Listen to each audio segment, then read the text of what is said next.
So panel, we are in the YouTube right now. Noise Babu sir, may I start? Okay. Namaskar.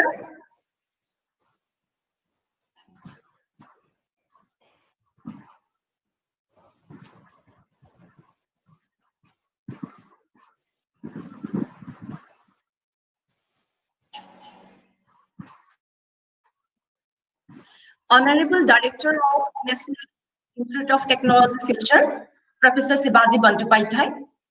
Honorable Director of Guwahati University Institute of Science and Technology, Professor Manav Deka. Professor Rosani Zinal, Head of the Department, Delhi Technological University. Professor M. Ali Ahmad, Dean, Research and Consultancy. Professor P.K. Patwari, Dean Faculty Welfare. Dr. Samir Kumar Borgohain, Head, Department of Computer Science and Engineering. Dr. Sukumar Bhatti, Keynote 3 Coordinator, all deans and head of various departments, faculty members, and dear participants from India and abroad. A very good morning to all of you. On behalf of the organizing committee, I, Dr. Maloya Dattabora, would like to express my most sincere gratitude for your virtual presence in this inaugural function of one-week online international faculty development program on machine learning and computer vision, applications, research challenges, MLCV 2020, organized by the Department of Computer Science and Engineering, NIT Silchar, under DECU3 as twinning activity with Guwahati University Institute of Science and Technology, Assam.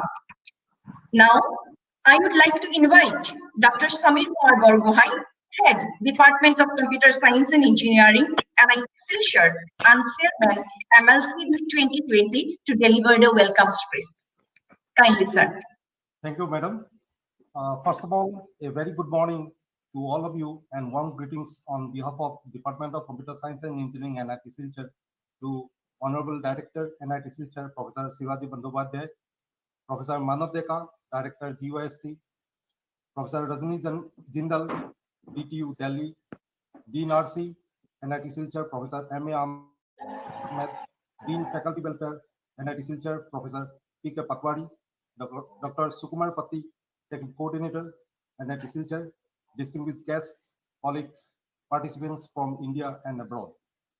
It is my great pleasure and honor to welcome you all to the inaugural ceremony of one-week online international faculty development program on machine learning and computer vision, applications, research, challenges, MLCV 2020, organized by Department of Computer Science and Engineering, NIT Silchar, under DECU3, starting from today till 28th of August 2020.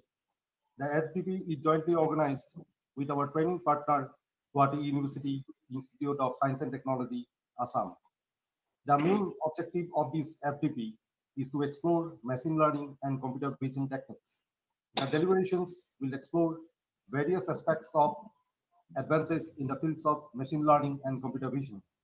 Machine learning will encompass areas on data science, brainwave analysis, deep learning in the field of medical imaging. I am sure that this FDP will also provide a platform to the experts, academicians, and other participants to share their experiences.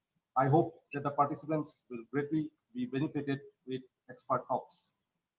We are very fortunate to have experts that will deliver talks on machine learning and computer vision.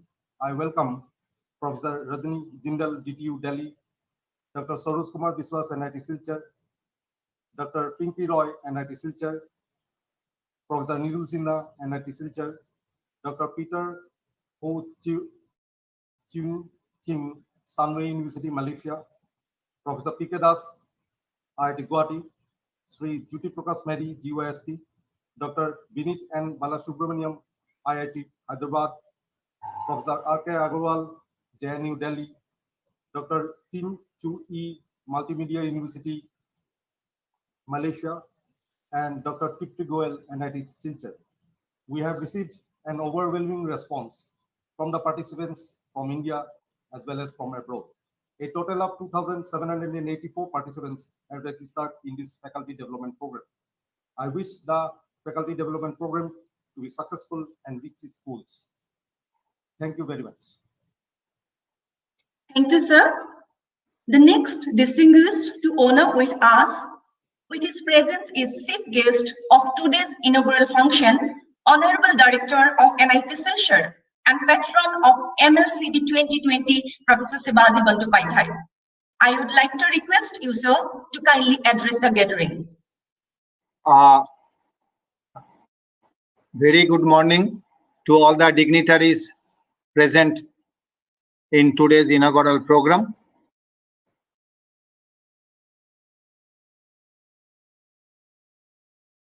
And looking at the number, it appears that had this been situation, not this pandemic one, we would not have got so many participants because physical presence would not have been possible. What I mean to say that everything, every dark side has a positive implications also. And basically now we are riding on that part and looking back into the different programs that you have organized so far, these 2,784 seems to be the highest. And it looks that each and every program, we are actually surpassing our own records. So for that, I obviously am happy that the work atmosphere, even in the online scenario, that is when my colleagues are in the campus and they are taking care of all these activities to take place. So good things are really happening and we are learning from our past experiences at the same time. Now, because we have a different set of participants in this 5-day international faculty development program on machine learning and computer vision. So at the beginning, I just give a brief overview of where NIT Silchar basically stands. Now, with respect to the ranking, so at the national level, it is already old. Say in the last ranking NIRF 2020, we are placed in the 46th position. Within the top 50, we have been able to be here. And at the overall institution category, we are placed in the 94th position. Recently, the innovation ranking, that is the auto ranking on innovation of institutions that have been published. And we are happy to be placed in the rank band of 11 to 25. Obviously, setting our target to be in the top 10 in the next version of the ranking. At the same time, I'm also happy to share with you that is NIT Silchar has been identified as the as the host institute to act as the spoke in the technology vertical, cognitive computing and social sensing under the national mission on interdisciplinary cyber physical systems.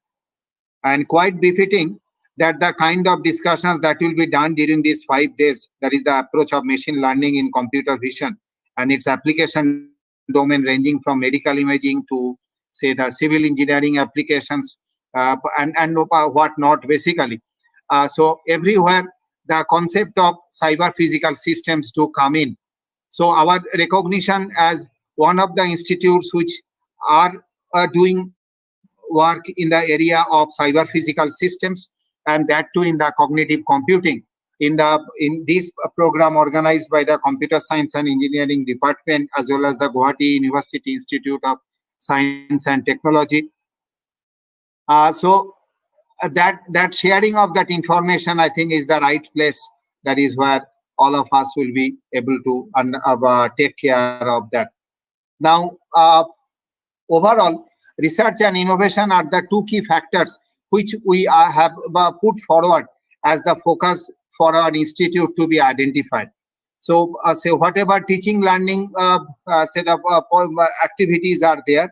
So we always put the research activities at the forefront, so that we have the undergraduate research council through which we promote the undergraduate students to take part in the research activities, not only in terms of the research publications or research projects, but also in terms of whatever they are studying in their courses, so that they always remain up to date and are associated with the other research activities, development activities in the campus, and in collaboration with others outside the campus also, so that really these undergraduate students, when they graduate themselves, so they become torch bearers of the institute.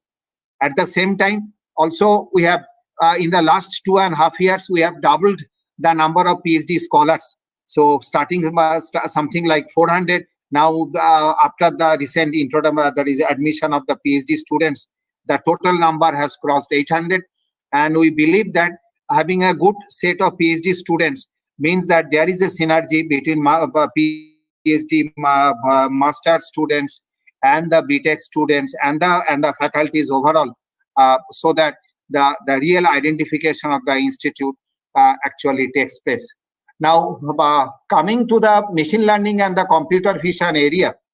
So what we say that in the computer vision, so machine learning is not only for the interpretation stage, but it is also for the interpreting device, because the vision, the input will be coming from the digital camera, and or either the still images, or it may be basically the video images, and from that interpreting device, that is what is being observed, identification of the objects, and then interpretation stage, that is the object recognition, identification, then detection also are important. And some specialized tasks of recognition are, say, some standard tasks are optical character recognition, image retrieval, then facial recognition also. And object recognition involves finding and identifying objects in a digital image or video. So the image captioning task or the video captioning task also. So these are some standard tasks that are gaining popularity and gaining its importance also. Object recognition obviously can be approached through the use of either machine learning, that is the traditional one, or the deep learning, and the convolutional neural networks, as we all understand, that is these are appropriate these are widely used and appropriate for the machine learning task in the field of computer vision. The best example of the convolutional neural networks is the ImageNet, which is a virtual database designed for object recognition, in which the performance is said to be almost similar to that of human.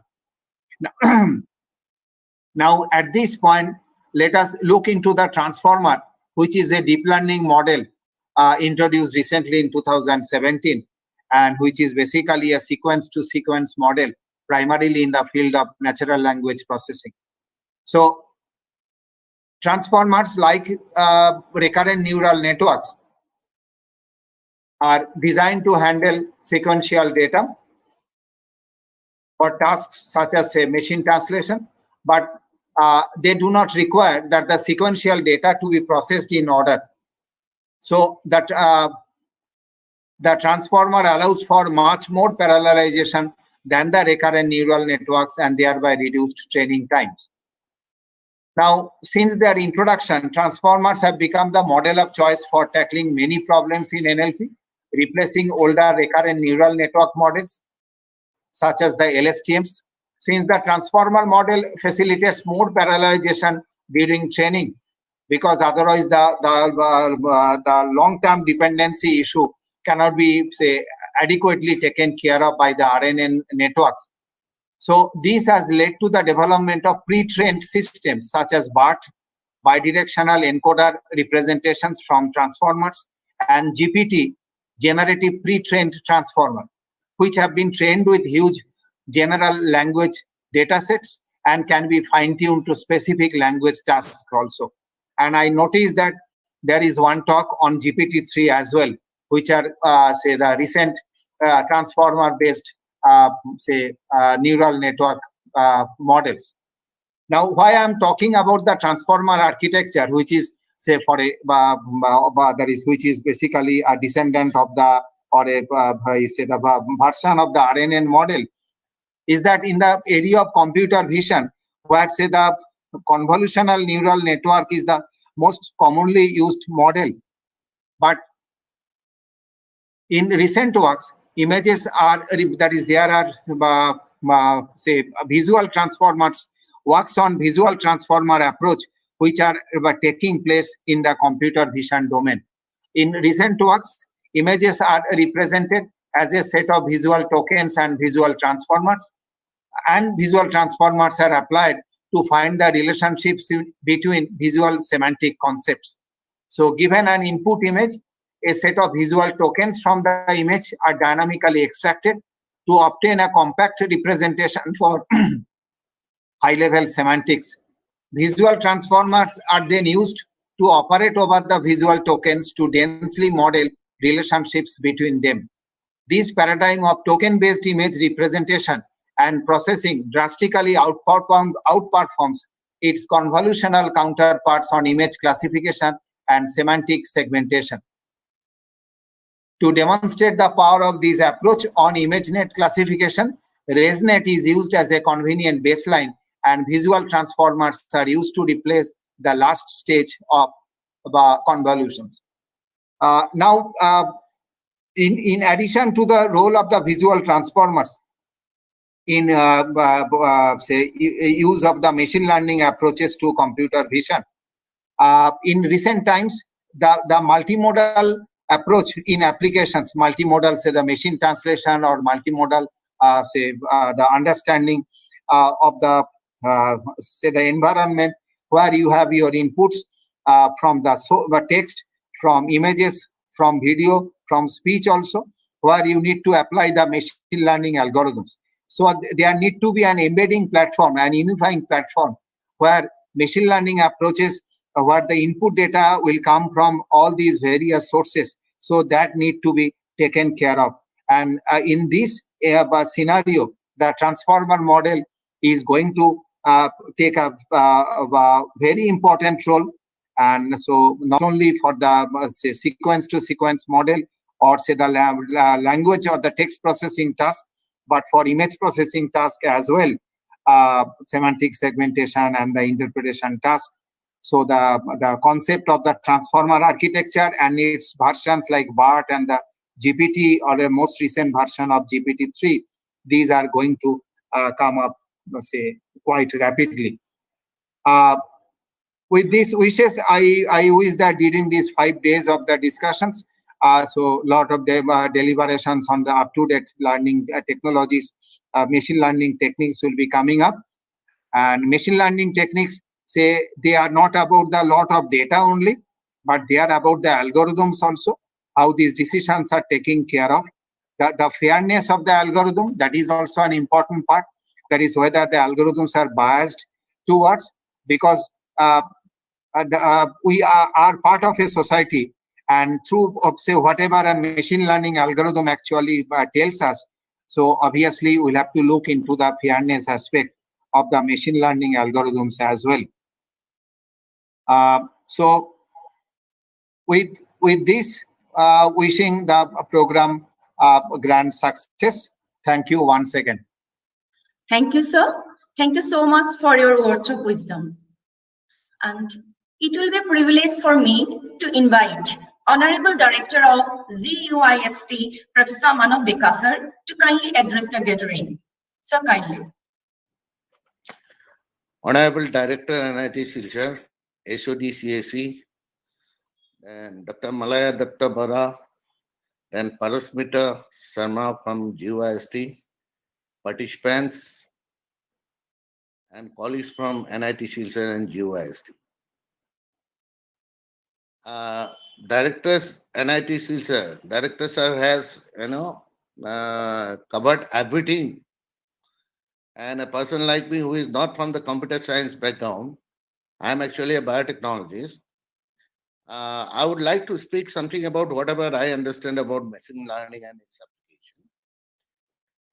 application. Without our awareness, we have been taking advantage of artificial intelligence, machine learning, such as, like our day-to-day life.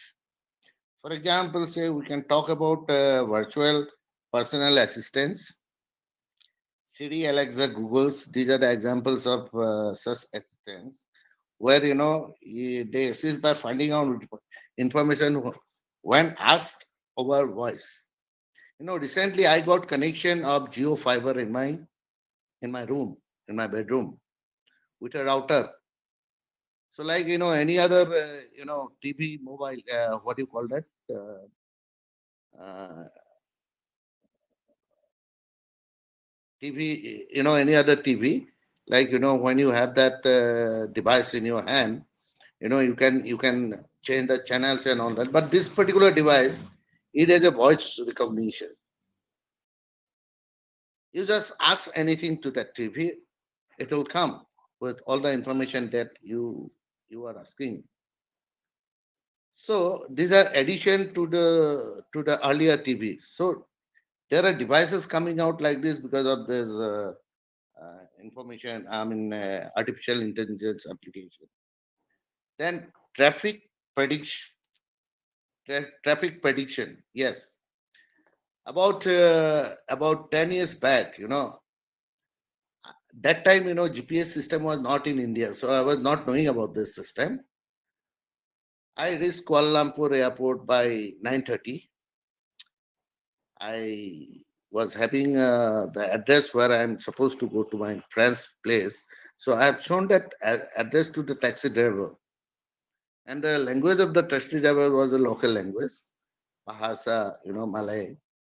So I could not understand his language. So just after seeing the address, he used his mobile and did something. And it was showering so heavy that you cannot even see 5 feet ahead of you. And that was a night time. It was almost like 1 hour journey from the airport to the place where I was proceeding. And I was thinking, is why the taxi driver is not asking anybody which way to go and all that. And finally, I reached. He stopped in front of a house and he pushed his horn. Then, my friend's son came out.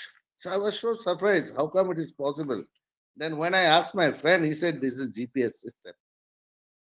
Okay, thereafter, whenever I used to go to Delhi after 1 year or so, I saw that the Delhi taxis, they use GPS. You just tell him the address, he will take you over there. Then one day, I took the car of my sister in Delhi and I opened Google Maps and put my destination. So it was so easy. It was so easy. The driving became so easy that in the map when you see on the road sometimes the red coloration will come. That is the prediction of the heavy traffic in front of you, in ahead of you. So that way these are the applications which is making our lives easy. Then talk about video surveillance by artificial application of artificial intelligence.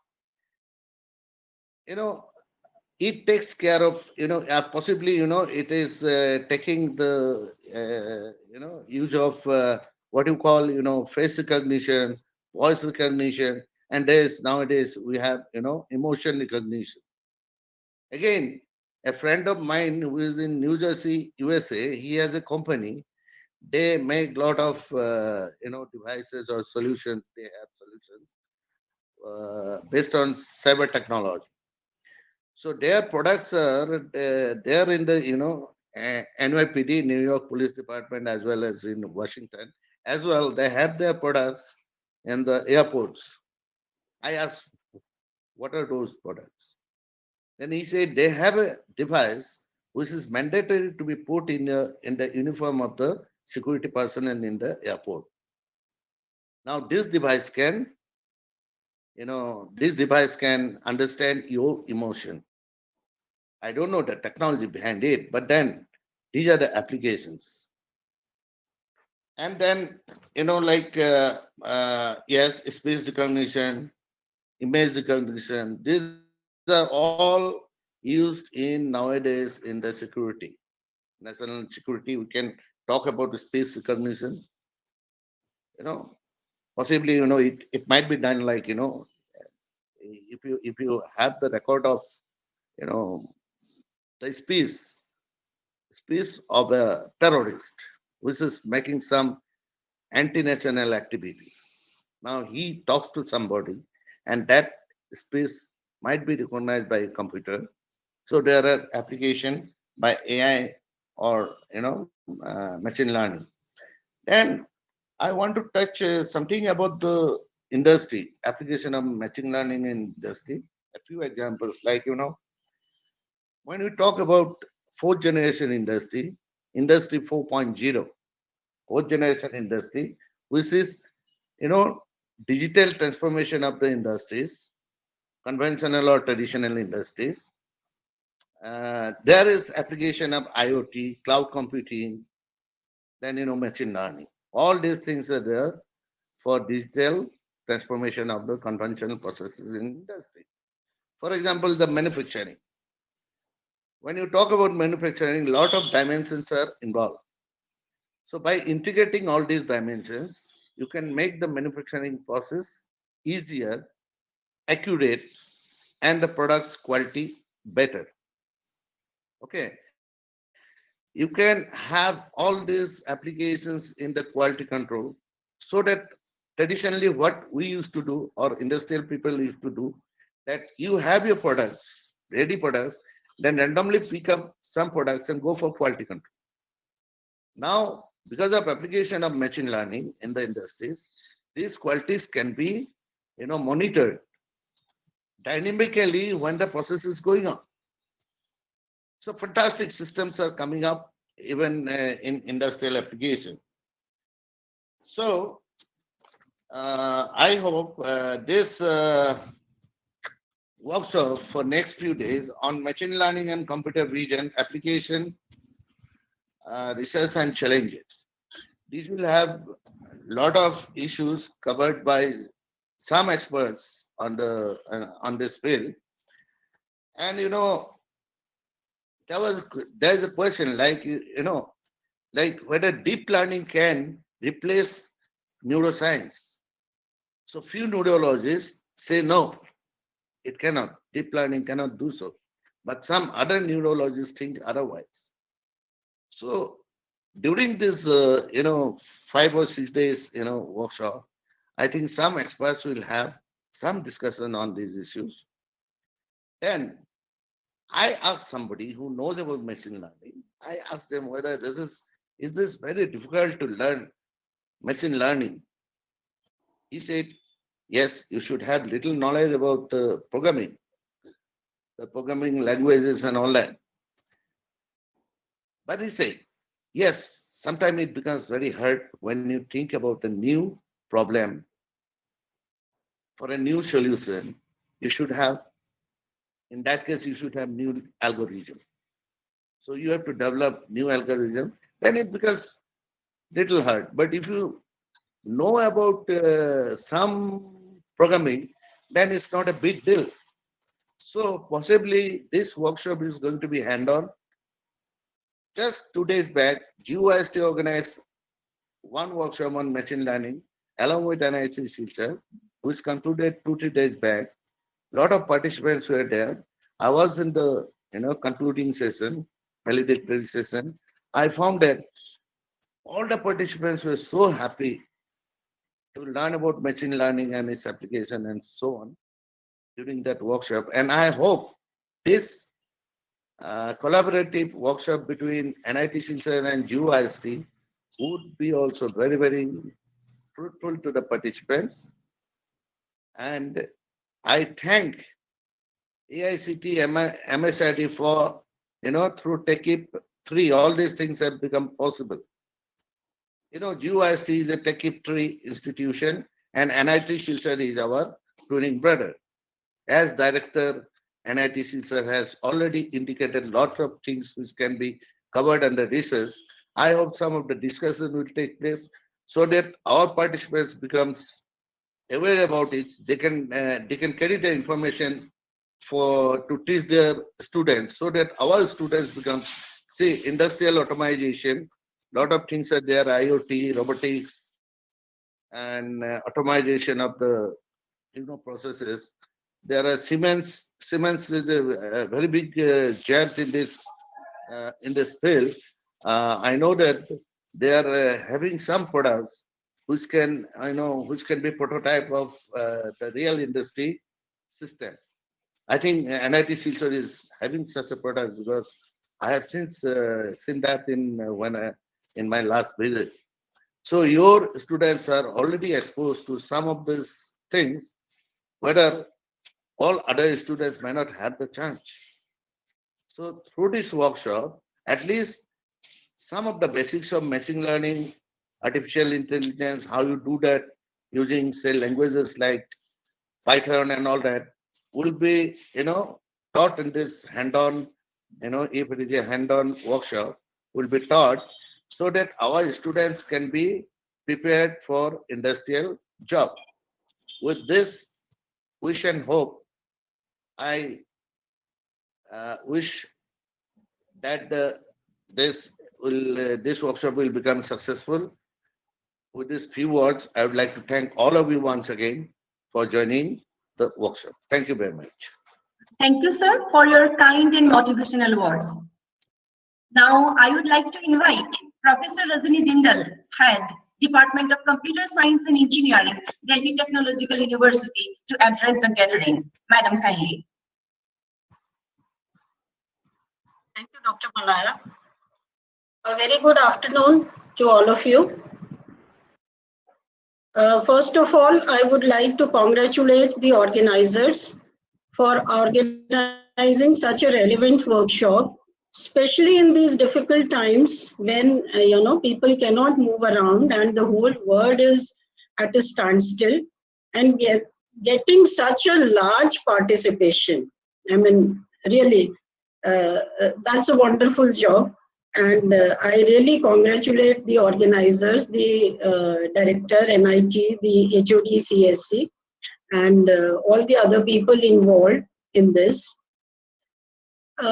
This has always been a very relevant topic, machine learning and computer vision. But this has gained momentum nowadays much more. The reason is, earlier we had data, but the amount was not so much. The amount of data was less. But nowadays, there is a tremendous amount of data getting into the size of, let's say, terabytes, zettabytes, zottabytes, and so on. And to handle so much of data, the machine learning and computer vision comes to our rescue. And the other people have already highlighted the applications of these areas. And just now after this, I have my lecture on machine learning techniques, so I would be talking about it more there. I just want to thank the organizers for giving me this opportunity to speak in front of so many participants. Especially, I want to thank Dr. Malaya, who contacted me and who invited me and pursued me to participate in this. She is always very dear to me. Thank you, Malaya, and thank you all the organizers. Thank you so much. Thank you, ma'am, for your kind words. Now, I would like to invite Professor M. Ali Ahmad, Dean, Research and Consultancy of NIT Silchar, to kindly address the gathering. Sir, kindly. Thank you, Dr. Malaya. Good morning to all of you. Director NIT Silchar, Professor Shivaji Bandyopadhyay, Director GUI IST, Professor Manav Deka, Professor Rajani Jindal from Delhi Technical University, Professor P.K. Patwari, Dean Faculty Welfare, NIT Silchar, Dr. Sukumar Poti, Coordinator TechIP 3, NIT Silchar, Dr. Samir Borgohai, HOD Computer Science, NIT Silchar, the coordinators of the program, all the organizers, and particularly our huge participants. 2,784. This is a huge number. Thank you all the participants for participating in our online workshop. Thank you very much. So As Director Sir has already mentioned about the research culture of the Institute, I will just give again a brush up. We have UGRC to promote the undergraduate research culture. We have about 15 MTech program, 3 MHC program, and 1 MBA program running in our institution. In addition to the PhD program running in all the departments of the institutions. As of now, we have about 800 PhD scholars, out of which about 600 is our regular scholars. So with this strength, we always encourage the research culture in the institution, maybe in the form of participation in various conferences, various conclave, workshop, etc., etc. Moreover, we used to organize a research conclave annually in the institution where UG, PG, PhD, all the students can participate to show their research activities, their innovations. As you know, nowadays is the days of interdisciplinary research. Whether national or international platform, everybody is encouraging interdisciplinary research, and if we want to really solve any practical problem of the society, we need the interdisciplinary research participation from one culture. And our computer science is such a application that in all field of research, we require this. Because I'm basically a civil engineer, I do not know much about this machine learning and deep vision, but I know the application. Some of the application to me is the change in data collection system. Because earlier we were collecting the data either through primary survey or secondary survey. But nowadays the data collection has converted to sensor-based. That is the digital data we are collecting. As soon as we are collecting the digital data, as Rajni Madam has already mentioned that huge data collection in terms of terabyte, etc., etc. So where to store that data? That is another. And what to do with such huge amount of data? What type of analysis we need? Because manually it is not possible to analyze those. So here is the application of all those machine learning and deep learning according to my understanding. So this workshop will definitely give a highlights to all those problems and solve the real problem of our society. And we'll be very happy if we can solve some part of our societal problem. And I hope this workshop, through this workshop, the participant will gain much knowledge to solve some of the problems.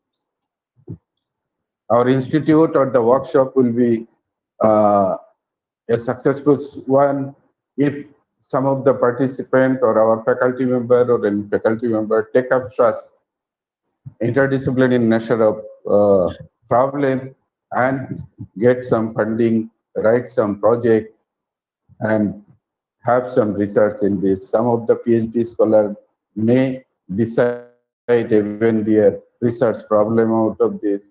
Some of the MTech scholars can decide about their project out from this workshop. This will be the outcome of this workshop. So with this, I wish a very successful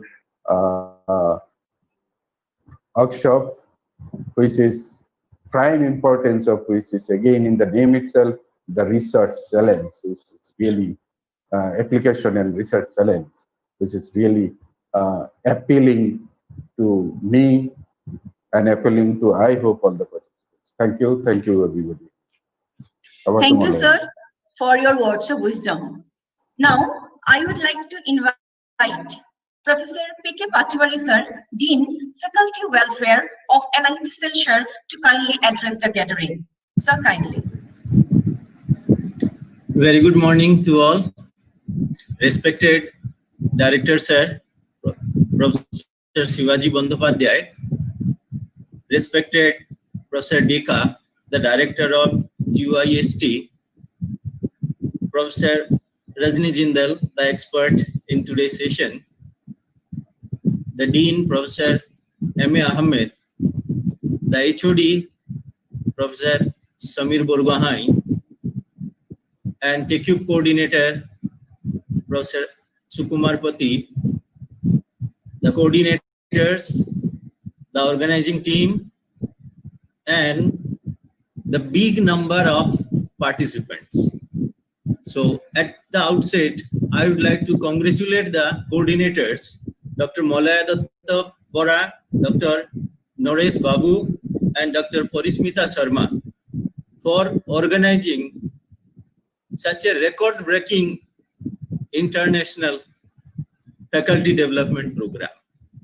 So they really deserve a big round of applause for this big record. And it is, I think, in near future, it will be really difficult to break this record. And that itself says about the popularity of this course, the program, the topic, and NIT Silchar, I believe. Because people really believe us, they have a faith on us. And that's why this kind of great number of response we are getting, and people are with us. Really, I'm proud of our organizers and the faculty members and all the participants, everybody. And regarding the program, our director sir has already briefed everything in nutshell, and that gives a basic idea what the program is. I think there is no further scope to talk about that. And I really get very much happy to have this kind of program at our institute. And Professor Deka has already said one great application of this MLCV that is in manufacturing. And that also gives us an idea that, that this topic is not only remain confined within the computer science engineering department, rather it is a big tool to the humankind, so that in future we can handle a very big problem, whatever it is. Now, I find a great analogy of this big data, machine learning, computer vision in this program itself. Now, this number 2784, I find that it is not that easy to handle manually. And for that, we require the help of the machine and virtual platform. And that itself is a great example of big data. And today, fortunately, we have this platform, and it could be possible because of this kind of computer technologies which are emerging. So from here, we can understand that this machine learning and computer vision is not only emerging, it is going to be far, far further ahead. It has to move, and that will change the entire scenario, the way the machines are being handled, whether it is a computer science engineering machine, or it is a mechanical engineering machine or civil engineering machine. So a lot of intelligence we can input, we can give as an input to the machine. So I again congratulate the department, the organizer, and the institute as a whole. And I wish a grand success. And I believe all will get some advantage of this program, and everybody will enjoy it. Thanks a lot. I wish a great success. Thanks a lot. Thank you, sir, for your inspired word. Now, I would like to invite Dr. Sukumar Poti, sir, TechCube coordinator of NIT Silchar and convener of MLCV 2020, to address the gathering. Sir, kindly. Thank you, madam. Good morning to one and all. Respected Professor Shivaji Bandyopadhyay, Director NIT Silchar, Professor Manav Deka, Director GIST Guwahati, Professor Rajni Jindal, Professor DTU, and expert for these faculty development programs, Professor M. Ali Ahmed, Dean RNC NIT Silchar, Professor P.K. Patwari, Dean Faculty Welfare NIT Silchar, Dr. Somir Kumar Bargao, Head Computer Science and Engineering Department NIT Silchar, coordinators for this faculty development program, my esteemed colleagues and dear participants. First of all, I must thank and congratulate to all the coordinators, Dr. Molaya Datta Bora, Dr. Naresh Babu M from NIT Silchar, and Dr. Parismita Sharma from GIST Guwahati for their initiative and tireless efforts to conduct this online faculty development program as a part of twinning activities under TechE 3. I am sure that attending this online faculty development program is a unique opportunity to all the participants to know the fundamentals, state-of-the-art applications, and research challenges in the field of machine learning and computer vision. I request all the participants to utilize this opportunity properly so that they can develop some take-home message at the end of 5 days. Unlike many other institutes, all the departments of NIT Silchar are organizing online workshops, faculty development programs during the current pandemic situation. As a coordinator TechE 3, I express my sincere gratitude to our Honorable Director, sir, for his kind approval to conduct online workshop under TechE 3. The response of the number of participants implicates the success of such faculty development program. And I'm happy to share that today, other than this faculty development program, 3 more faculty development programs are being conducted under TechE 3 at NIT Silchar, out of which the 2 more are being live streaming on YouTube channels. Here, the total number of participants is 2784, and for other 2 courses, it is 1860 and 1350. The intention of twinning activities under TechE 3 is to create and enhance the coordination among various departments of both the institute, that is NIT Silchar and GIST Guwahati, for mutual growth and development. In the recent past, many such activities were successfully conducted under twinning activities of TechE 3. I express my sincere gratitude to Professor Manav Deka, Director GIST, and all the officials of both the institutes under TechE cell for their coordination, especially the twinning coordinators, Dr. Bipul Das from NIT Silchar and Dr. Amitav De from GIST Guwahati. I do believe that through conducting faculty development program like this, the peer perception about NIT Silchar as well as GIST Guwahati can be improved to a greater extent. I wish a grand success of this faculty development program. Thank you. Thank you, sir. Thank you for your kind words. As we come close to our inaugural function, I would like to invite the joint organizer of MLCV 2020, Dr. Parismita Sharma, to deliver the vote of thanks. Parismita, madam, please. Thank you, ma'am. So it is a morning, everyone present in inauguration ceremony. I, Dr. Parismita Sharma, for vote of thanks on behalf of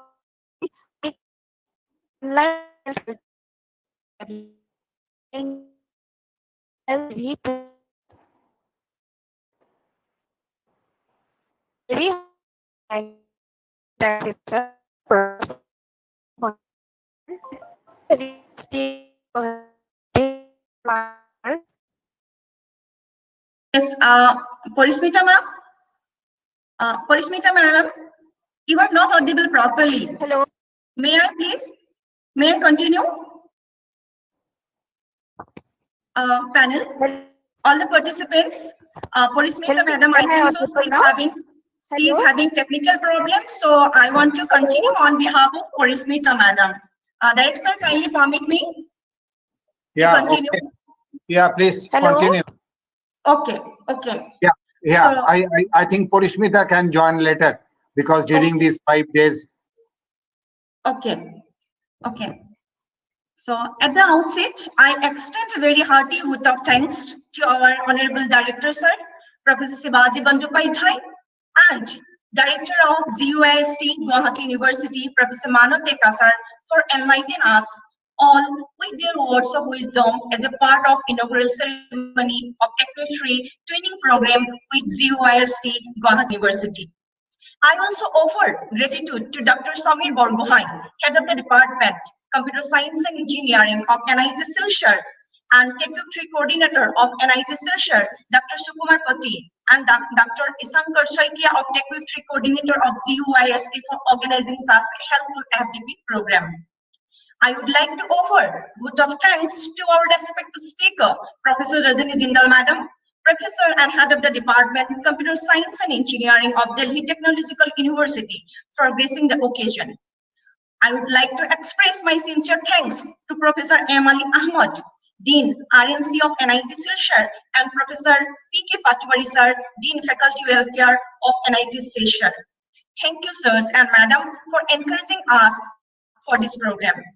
I offer my heartfelt gratitude to all the resource persons for helping us by giving their consent to share their knowledge with us. All the participants, candidates from all over the India and abroad, I want to congratulate you all. Without your active participations, the program would be impossible to have. I'm happy to share that we got more than 2,784 participation candidates for this program.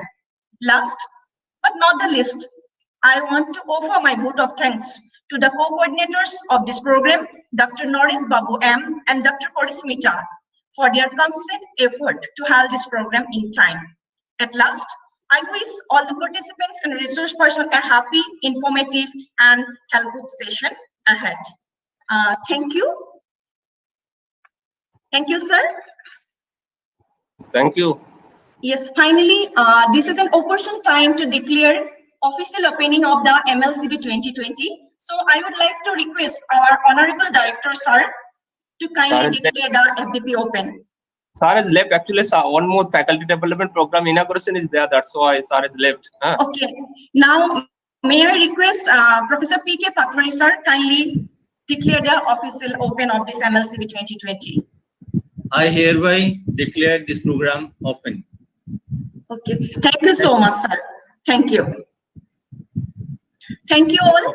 With this, I once again welcome you all to the MLCV 2020. So now we are entering in the technical session of MLCV 2020.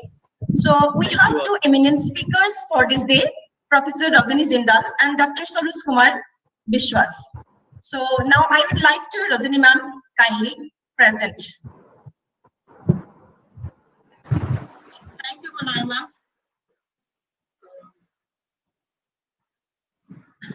It is my privilege to introduce Professor Rajani Jindal, speaker of the today's session. Professor Rajani Jindal is working as professor and head at the Department of Computer Engineering, Delhi Technological University, formerly Delhi College of Engineering, Delhi.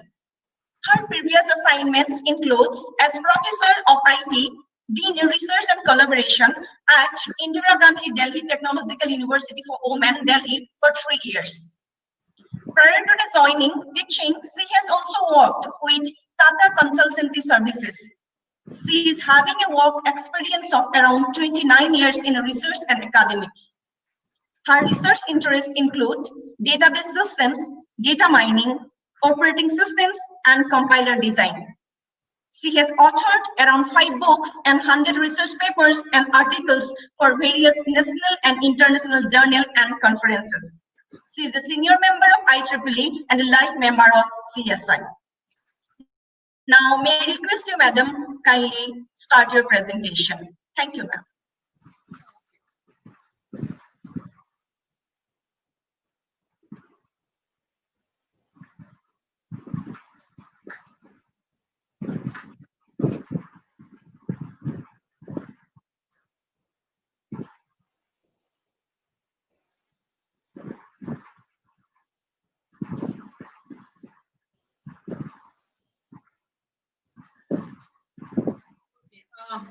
Good morning once again to all the participants of the FDP. Myself, Professor Rajani Jindal, Professor and Head at Delhi Technological University. Today, in this session, we will be talking about the machine learning techniques. We will try and understand what is machine learning and what are various machine learning techniques. to start with, let us understand what is machine learning. Machine learning is basically learning by experience through the past data, previous data, historical data, using that previous data to predict the future. Yeah, just a minute.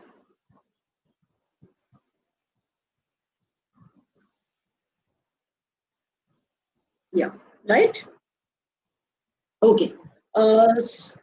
So basically, I can say that machine learning algorithms, these are the algorithms which refine or improve themselves with experience, with the training. We make models, mathematical models based on training the data, and use these mathematical models to predict the future or make the decisions. Already you have heard about many applications of the area. This is an area which is very relevant today because of, as I already said, because of the large amounts of data which are available today. Any field you look into, the applications of machine learning are there. So we'll start with the basics. So first of all, let's say, what is learning? Learning is any process by which a system improves performance from experience. So in case of machine learning, it is the machine which is learning, right? The experience. This is basically a subset of artificial intelligence that provides systems the ability to automatically learn. First, it will learn and improve the models from the experience without being explicitly programmed. So you can see that this is an area which is very near to AI, a subset of AI as it is called. Data mining is very near field to this statistical computation, which also talks about predicting the future based on the mathematical models. If I take a formal definition of machine learning, which is given by Tom Missel, this is the study of algorithms, which is given by a very well-defined learning task, that is P, T, and E. Now, P here is improve the performance of the algorithms. T is at some task T, and with experience E. So basically, we can say that machine learning is the study of algorithm that improves their performance P at some task T with experience E. And that experience is given in terms of the data. Ma'am, excuse me, ma'am. Yes. Sorry to interrupt. Ma'am, there is one message box in the screen that is R&D Daily Team Connect. Can you please dismiss it, ma'am? Okay, just a minute. Right. Yes, ma'am. Thank you, ma'am. Thank you. But I think something will keep coming on the laptop, but I'll try not to disturb by this. Okay. So talking about the applications of machine learning, there are huge applications. You take any area today, any thing, the machine learning is there.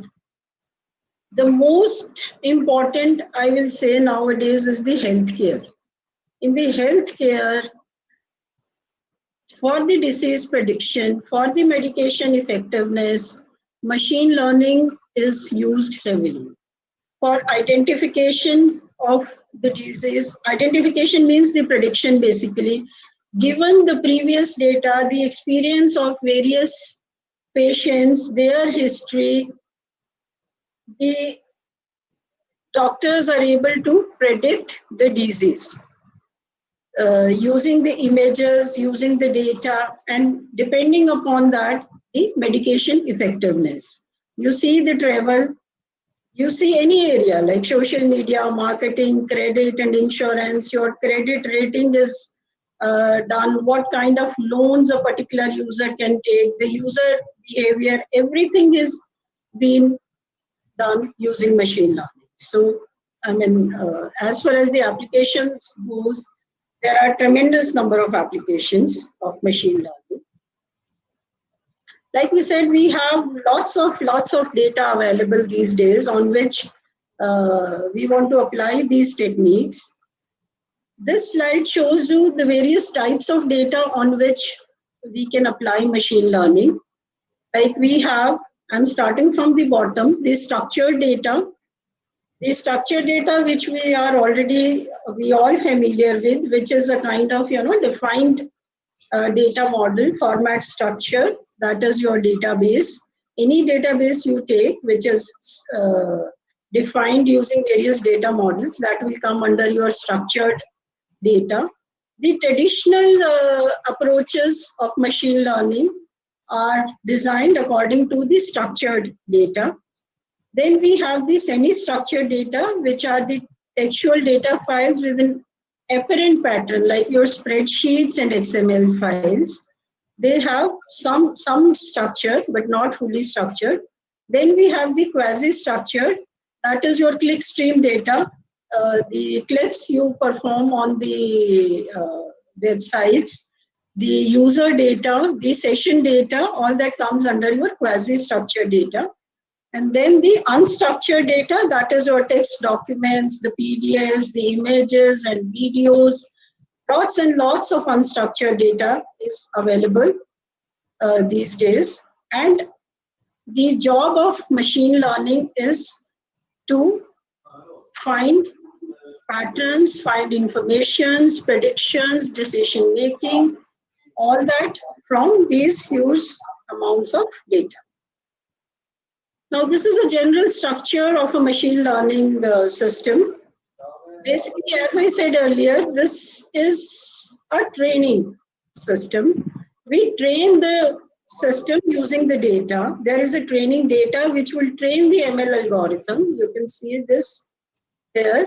This training data is used to train the ML algorithm, which produces the model.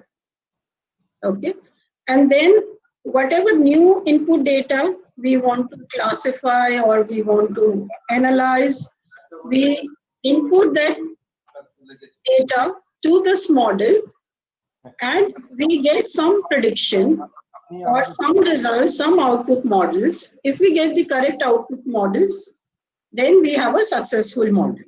So basically, we say that these algorithms are trained on the previous data, on the training data for which we have the results, which we have collected over time with our experience. That training data we use to train the ML algorithms, and a mathematical model is produced. That mathematical model is used on the new input data or the test data, as we call it, to make the predictions or to make the decisions. So that is a general structure of the machine learning system. Now we'll further see what are various types of machine learning. So we basically classify it into three: the supervised learning, unsupervised learning, and reinforcement learning. Supervised learning, where the training is supervised, where the learning is supervised through the training set. And depending upon that, you can see in this diagram here, we have inputs, there is a training, and we have certain outputs. That is the supervised learning. Then we have the unsupervised learning. Unsupervised learning, where there is no supervision in the learning.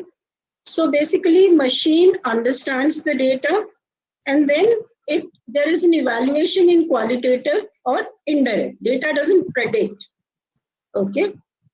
And then we have reinforcement learning. Reinforcement learning is based on basically the learning outcomes, the rewards or the penalty which we get.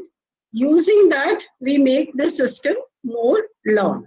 We'll talk about these one by one. This is the general taxonomy of the machine learning. As I said, supervised, unsupervised, and reinforcement. Under supervised learning, we have the regression, linear and polynomial. We have the decision trees. We have random forest. Then we have classification, various algorithms for classification. All this comes under the supervised learning. Then in the unsupervised learning, we have the clustering, we have the association analysis, we have the hidden Markov model. Basically, there is, you can say, further classification on the basis of the kind of data we have. We have the continuous data or we have the categorical data. So if it is the continuous data, we have the regression and clustering here in the unsupervised one. And categorical data we can apply on the classification and association analysis. So during this presentation, we'll be talking about these supervised, unsupervised, and reinforcement techniques for machine learning, one after the other. So let's first understand what is supervised learning. Supervised learning is a learning in which we train the machine using the previous data which we have collected. Now this previous data is well labeled. Well labeled means we already know that to which class it is already tagged and what is the correct answer. And this well labeled data, or the training data as we call it, we use this training data to make the machine learn. We teach the machine, we train the machine, and then once a model, mathematical model is made, the machine is provided with a new set of examples, that is the test data, and we use the supervised learning algorithms to analyze the training data and produce a correct output from labeled data. So basically, we already have some labeled data, which is the correct labeled data. We use this labeled data to train the system. Once the system is trained, then we use this trained examples or the mathematical model to classify or to analyze the new set of incoming data, that is our test data. If it produces the correct outcome, then our model is correct. If it doesn't produce a correct outcome, that means we need to further improve our model with further training. Okay. So this is how the supervised learning system works. Now here you can see that the supervisor has the training data and the desired output is already there for this training data, not for the input raw data, but for the training data set, the desired output is already there. Using that, we model the system, we model the algorithm, input data, and it produces the output. Like in this case, it is input, which is an apple, to the trained model, and it gives us an output that this is an apple. Okay, so in the supervised learning, we train the system, produce the model, and test the incoming data. So there are two categories of supervised learning, basically, regression task and the classification task. If our input is continuous, then we call it regression, and if it is categorical, then we classify it as classification. So you can see here regression, when the output is a continuous value, the task is a regression. For example, a financial analyst may need to forecast the value of a stock based on a range of features. Various features are there, and the system will be trained to estimate the price of the stocks with the lowest possible error. Okay, our ultimate goal is to get the maximum accuracy. That means lowest possible error should be there, so that we get the accurate output. And if the output is a continuous value, then this is regression. Now, coming to linear regression, again, there is some learning in the system and prediction. I'm coming to this slide, where we see a standard and simple mathematical technique for predicting the numerical outcome. Now, this regression is the most widely used predictive models. The goal, this is important, the goal here is to minimize the sum of squared errors to fit a straight line to set of data points. So our target is to minimize the sum of squared errors. Okay, and this is the form of the function you can see, where y is the target variable and x1, xi, these are the predictor variables. And various betas are the coefficients that multiply the predictor variable. Beta 0 is a constant. This is a line which we get. Another is the polynomial regression. Polynomial regression is a form of linear regression in which the relationship between the independent variable x and the dependent variable y is modeled as a n-degree polynomial. In the linear regression, we are modeling it as a line. Here it is modeled as a polynomial. These are some of the advantages and disadvantages of this. Just skip it. Now, another machine learning technique is the decision tree learning. Decision tree is an important classifier in the form of a tree structure where we have a decision node. This decision node specifies a test on a single attribute.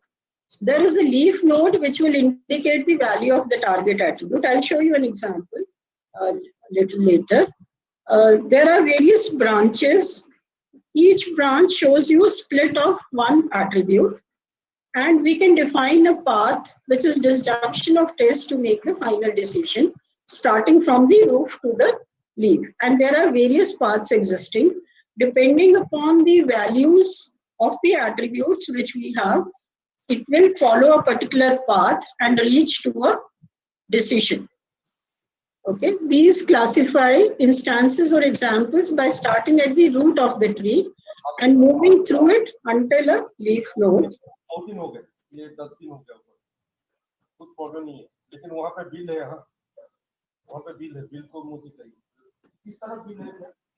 So to draw a decision tree from a data set of some attributes, we need a splitting attribute. A splitting attribute is selected to be the most informative among the attributes. So we select the splitting attribute using the information gain and the entropy. Each node corresponds to a splitting attribute, and each arc is a possible value of that attribute. The algorithm uses the criteria of information gain to determine the goodness of a split. Now, this is an example of a tree representation. This is a very classical example which tells whether to go out or not. This node contains a splitting attribute, that is outlook. These are the various options, the various arcs. It is either sunny or overcast or rain. Depending upon that, it says if it is overcast, then definitely you can go out, yes. But if it is sunny, then you need to get more information. For that, there is another splitting attribute, which is humidity.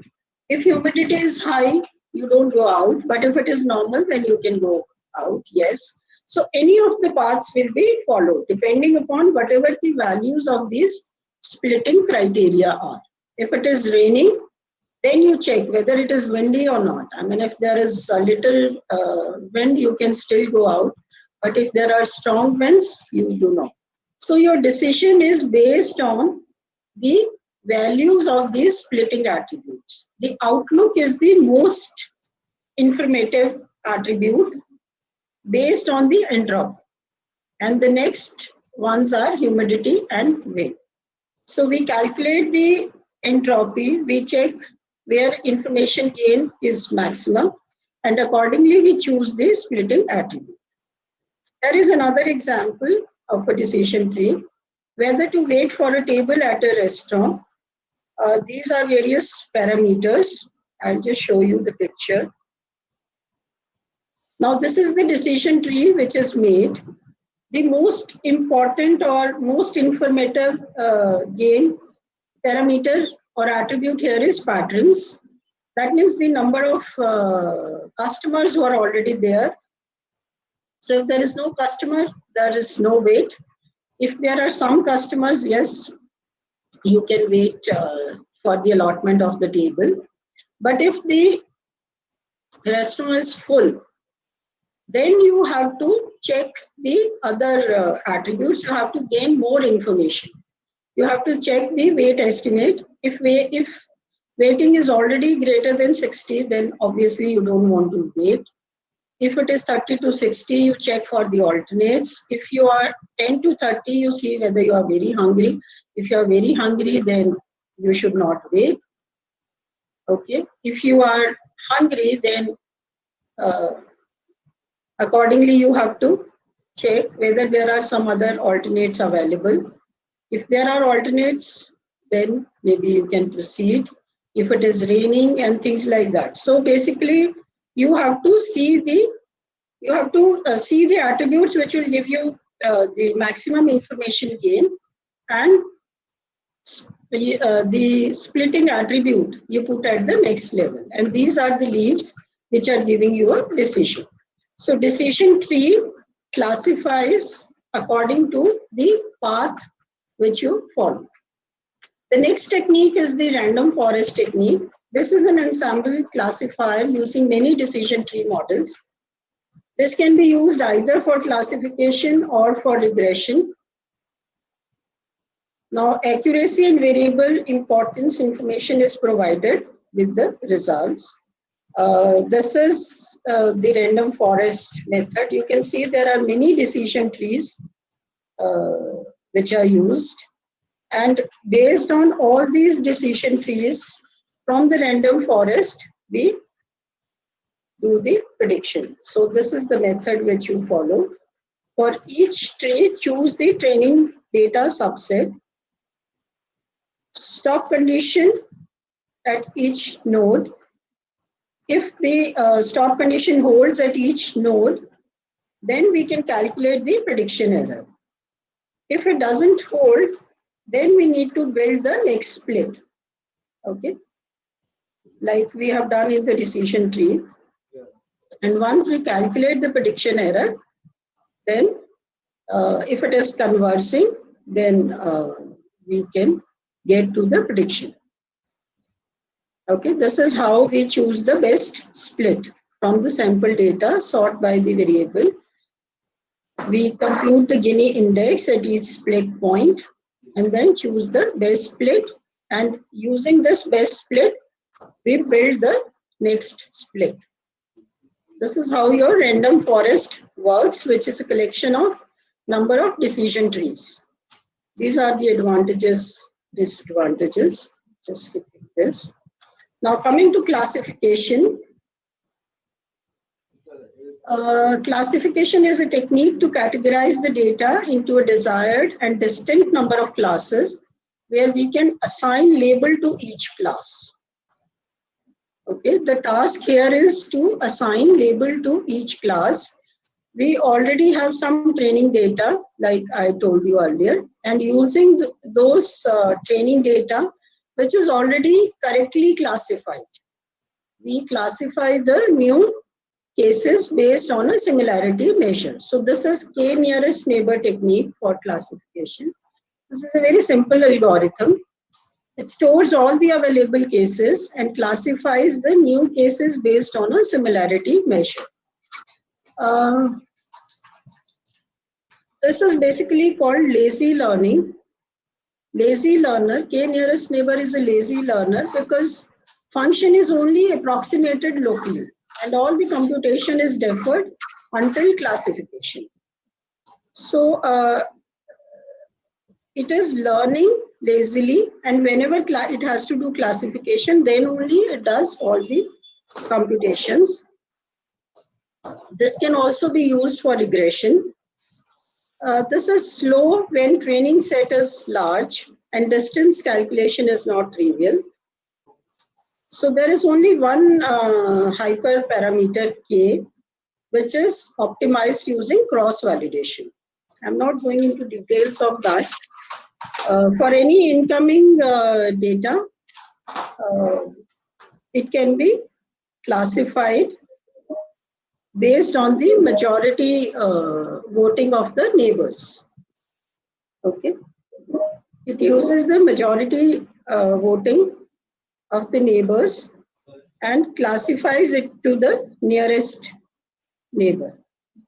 The other technique is the naive Bayes classifier. Naive Bayes classifier is based on the Bayesian theorem with strong assumptions between the features. This is a popular method for text categorization. This is basically to judge documents belonging to one category or the other category, depending upon the word frequencies as well as the features. Okay. This is the mathematics of the Bayesian theorem. Another technique is the support vector machine. This is a very popular algorithm for the classification. This helps us to recognize the patterns. Now, given a set of training examples, which is already marked to one of the two categories, this is generally, classifying into two categories. Okay, so each of the training data is already marked for belonging to the one of the two categories. SVM training algorithm builds a model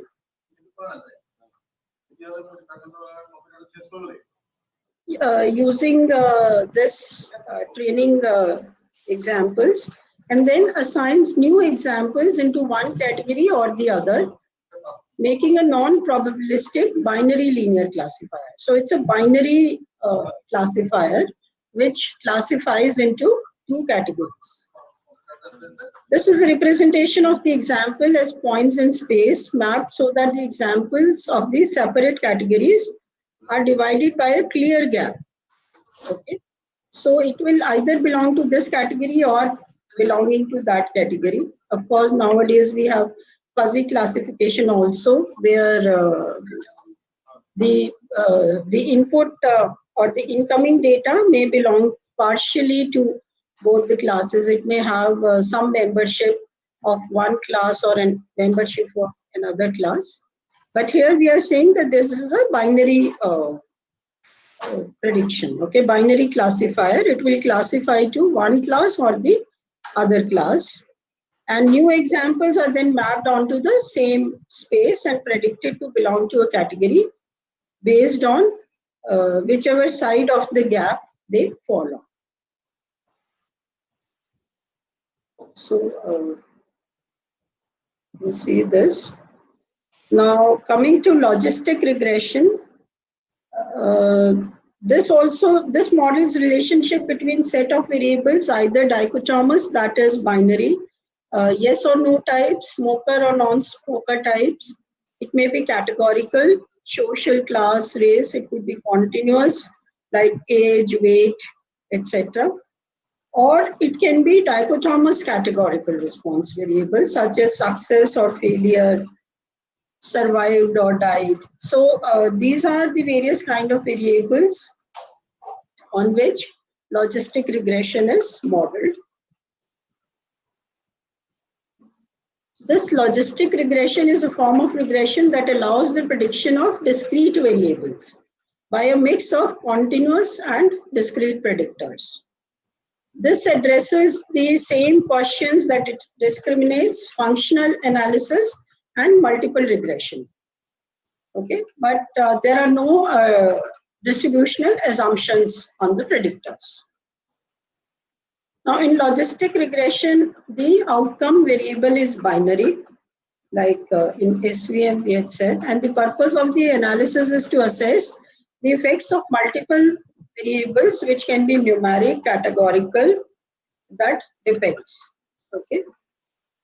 Now we have two types of logistic regression. One is binary, as I said, which is used when the dependent variable is dichotomous. It can be multinomial logistic regression also when the dependent or outcome variables has more than two categories. So in such case, we can classify it also into multiple classes, more than two classes. So it can either be binary or it can be multinomial.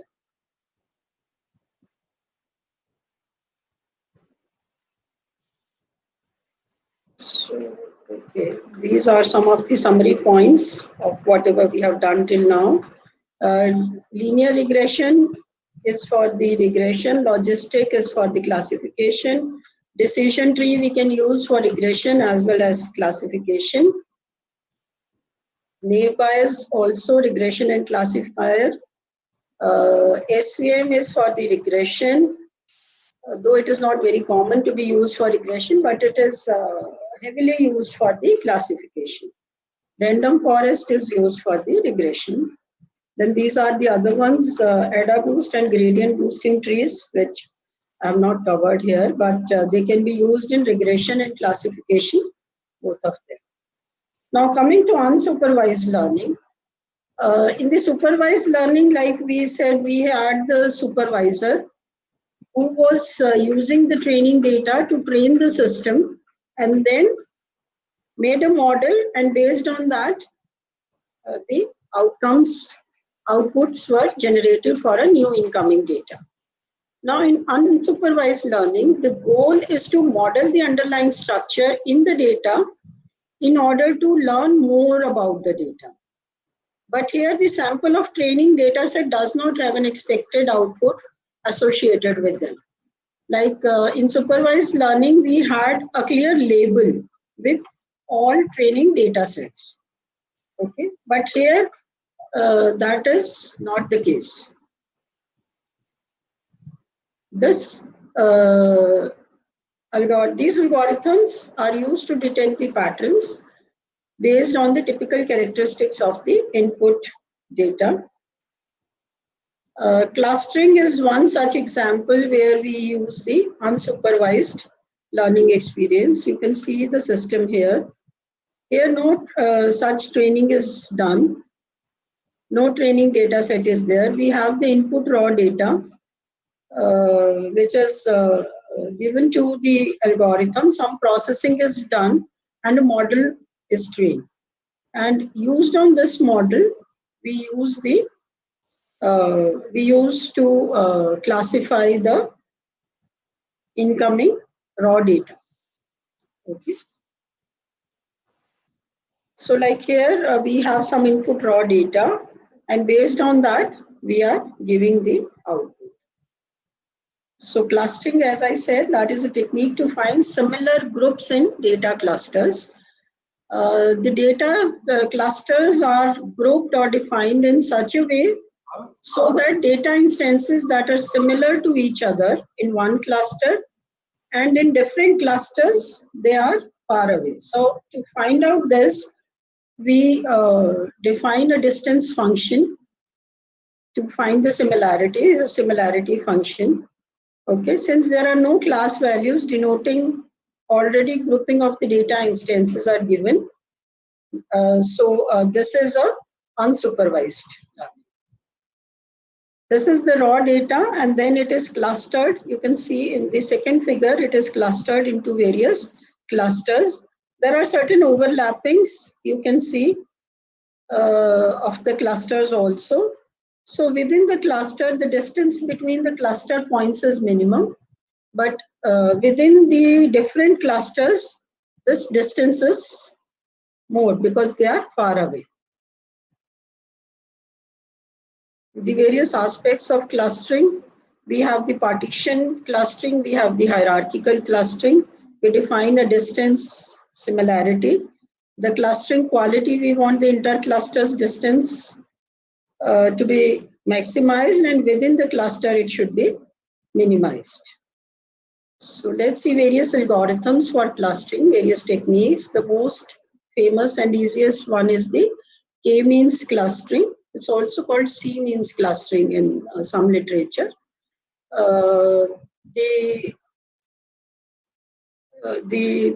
This is a partition clustering algorithm, and the job of k-means clustering is to classify a given data set to a certain number of k clusters. So initially what we do, we define certain k clusters where k is fixed, and we distribute all the data set points to various clusters. Okay, and algorithm partition gives data into k clusters. Each cluster has a centroid, and this k is a user defined function. You can see the flow chart here. We have some number of clusters defined, which is fixed. Each of these clusters had a centroid. We calculate the distance of all the objects to this centroid and find the mean. Okay, this grouping is based on the minimum distance. So we realign these centroids, we realign these clusters based on the new centroids, and we keep on doing this till it is converged. So you can see the steps here. Choose k, randomly choose k data points as initial centroids. These are also called the seeds. These are some of the existing data points which randomly we choose as the initial centroids. Then we assign each data point to the closest centroid, recompute the centroid using the current cluster memberships. Whatever data points are into the current cluster, using those data sets, data points, we recompute the centroid. If there is a difference in this, then we again repeat this process of assigning the data points to the closest centroid and recalculate. We keep on doing this till a convergence is reached. So this is the simplest algorithm which is used for clustering. These are some of the results you can see here. Advantages and disadvantages. The major disadvantages, it is defined, it can be defined. If the mean is defined, it is applicable only if mean is specified, and user has to specify k.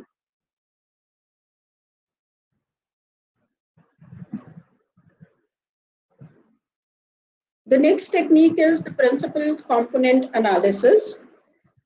This is basically used to reduce the for dimension reduction. Okay, this is also used to create the predictive models. This involves calculating eigenvalue decomposition of a data, usually after mean centering the data. This is used to detect groupings in data. I'm just going forward. This is SVD, another technique. Coming to hidden Markov model. This is also used in pattern recognition, such as handwriting pattern recognition and speech analysis. This is like a Markov chain. The state is directly visible to the observer, and therefore the state transition probabilities are the only parameters used in hidden Markov models. So I'm just trying to make you aware of various machine learning techniques. At least at the end of this session, you should be able to know what are various machine learning techniques used for supervised learning, unsupervised learning, and the reinforcement learning. Okay, it's not possible to go into details of all these. So this model is still referred to as hidden Markov model, even if these parameters are known exactly and they are directly can be observed. Okay. So this is again showing an example. Okay, now coming to association rules. Association rules, or as it is popularly known as market basket analysis, this produces rules on associations between items from a database of transactions.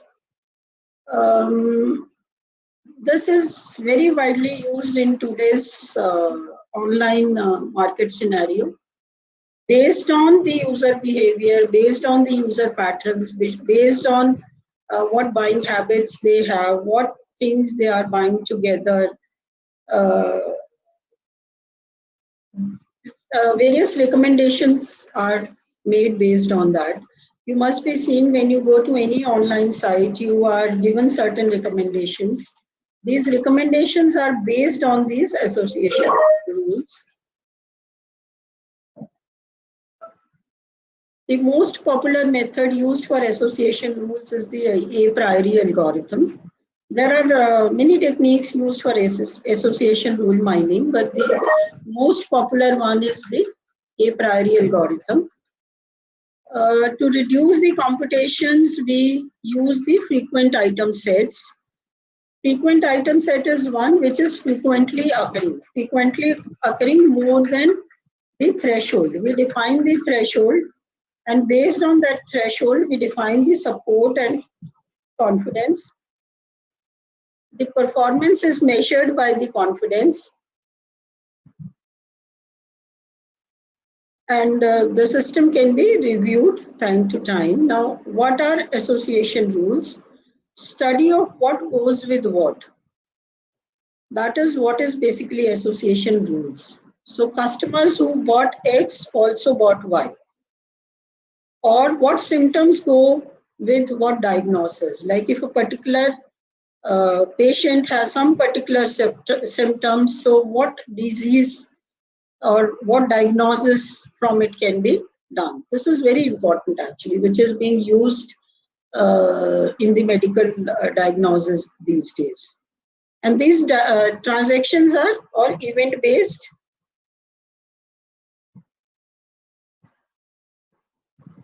This is the how we define the association rule confidence and support. We can define support as the minimum percentage of instances in the database that contain all items listed in a given association rule.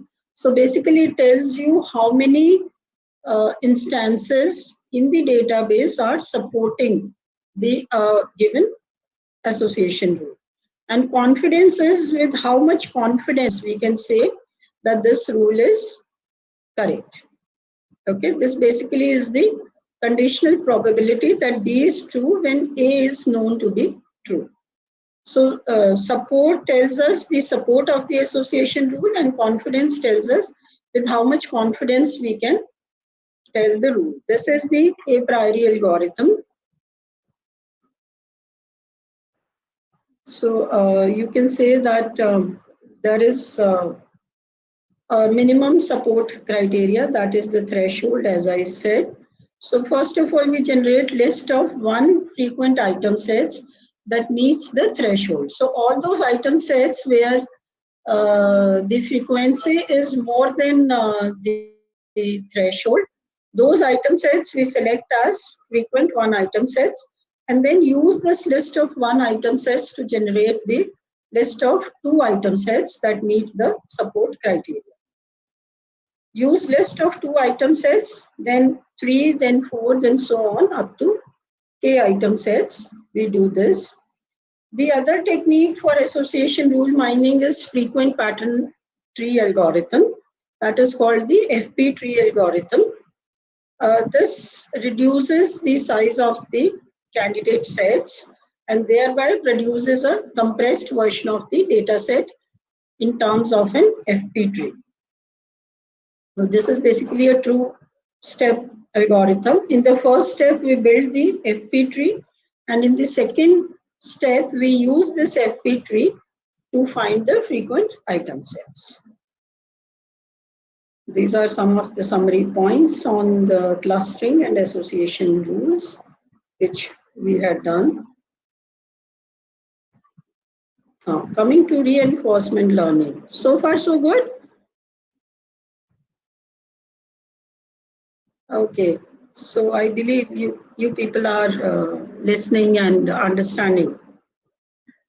So coming to reinforcement learning, reinforcement learning can be thought of as a hit and trial method of learning. If the option is correct, the machine gains the reward point. If the option is not correct, it gets a penalty. So machine gets a reward or penalty point for each action it performs, and based on that, it uses it as its experience, improves the system, and reinforces the learning. So here you can see the input raw data. We want to check whether it is apple or not. This is the environment we have here. This is the model training is being done. And based on this input, we get the output.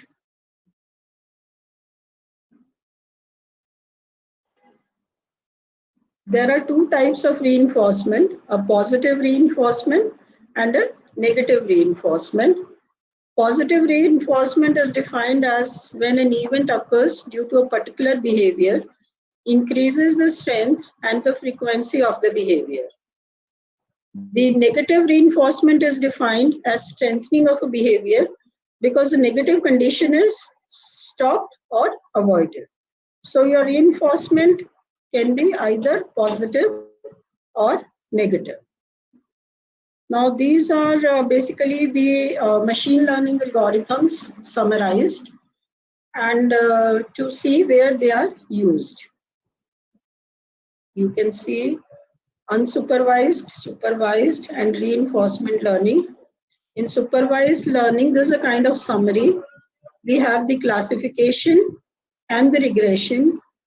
Classification is generally used for customer retention, like I told you, various sites, etc. The customers are classified into various categories, and depending upon the category, various schemes are given to them. Like there is a new customer, so for that, certain other kinds of schemes are there. There is a customer who is a heavy buyer, a regular customer, low income customer, a high income customer. According to that, the classification is done of the customers and it is used.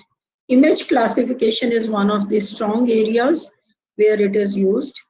The identity fraud detection, the diagnostic.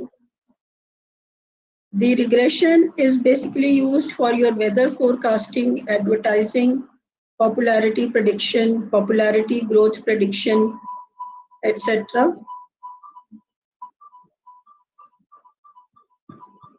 And unsupervised learning is basically used for, there are certain which are used for dimensionality reduction, like big data visualization, structure discovery, feature elicitation, etc. Clustering is also used for recommender systems, targeted marketing, customer segmentation.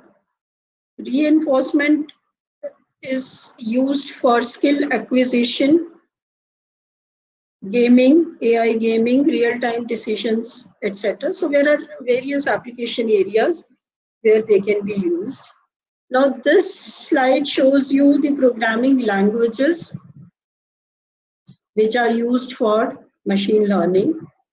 There are many languages which are used here. I have listed Prolog, Java. You can use even C++, Lisp, R, Python. Scala is another one which you can use for machine learning. These are some of the tools, machine learning tools which you can use. Scikit, which is an open source, PyTorch, TensorFlow, Veka, Colab, Apache Mahout, RapidMiner. There are many more such tools which you can use for using these machine learning techniques. These techniques are already implemented there. You can directly use your input data, training data, output data through these tools, and you can get the outputs. Veka is also open source. These are some of the research directions which you can use. The related fields, transfer learning, adversarial learning nowadays is used quite a lot.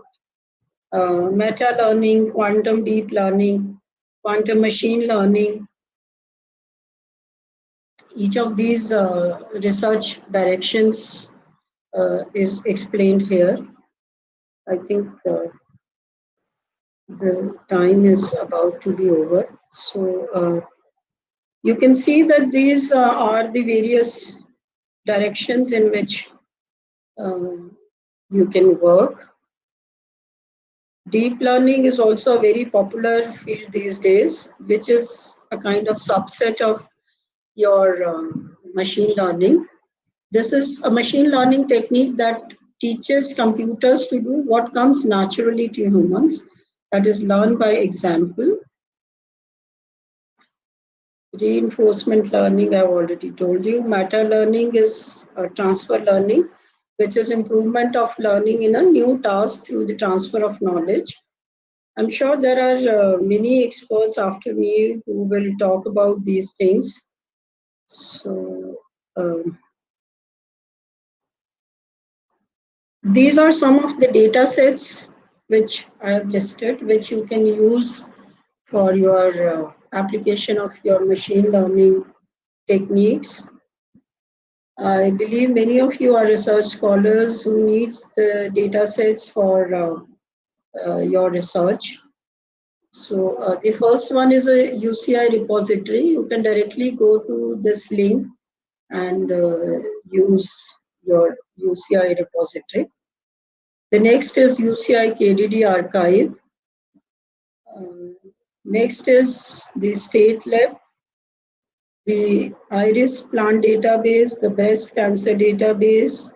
There is a kidney disease database also available, waste database, and there are many more databases which are available. You can use these databases for your research. Many image data sets are also there.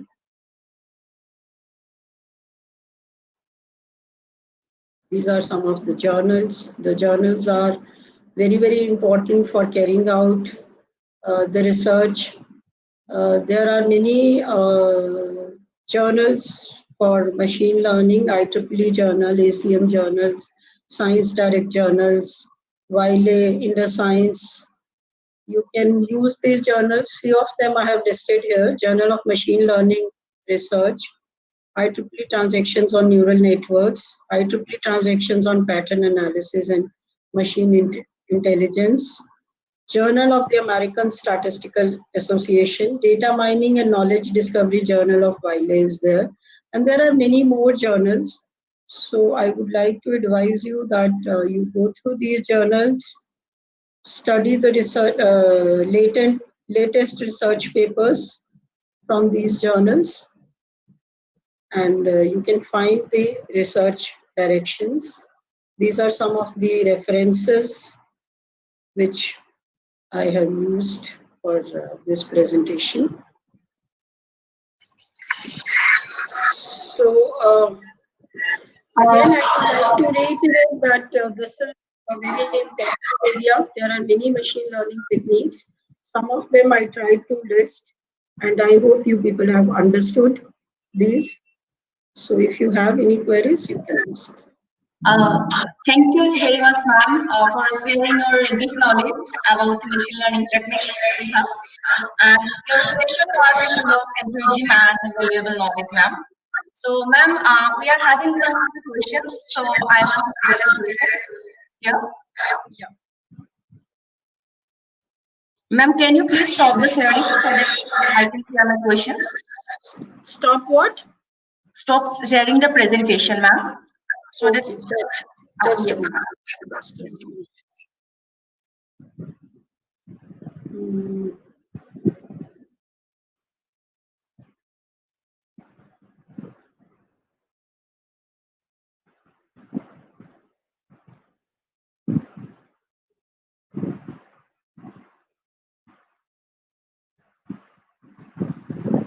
Yeah, okay.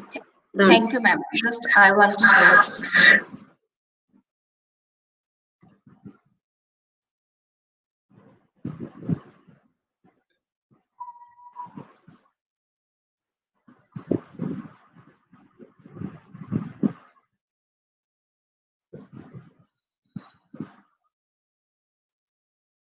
Ma'am, is it visible? Ma'am, is it visible? Not yet. Let me see.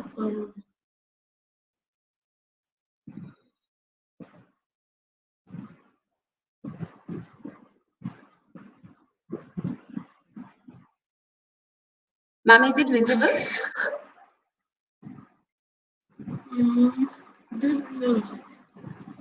Okay. I think it should be. Just give me a moment.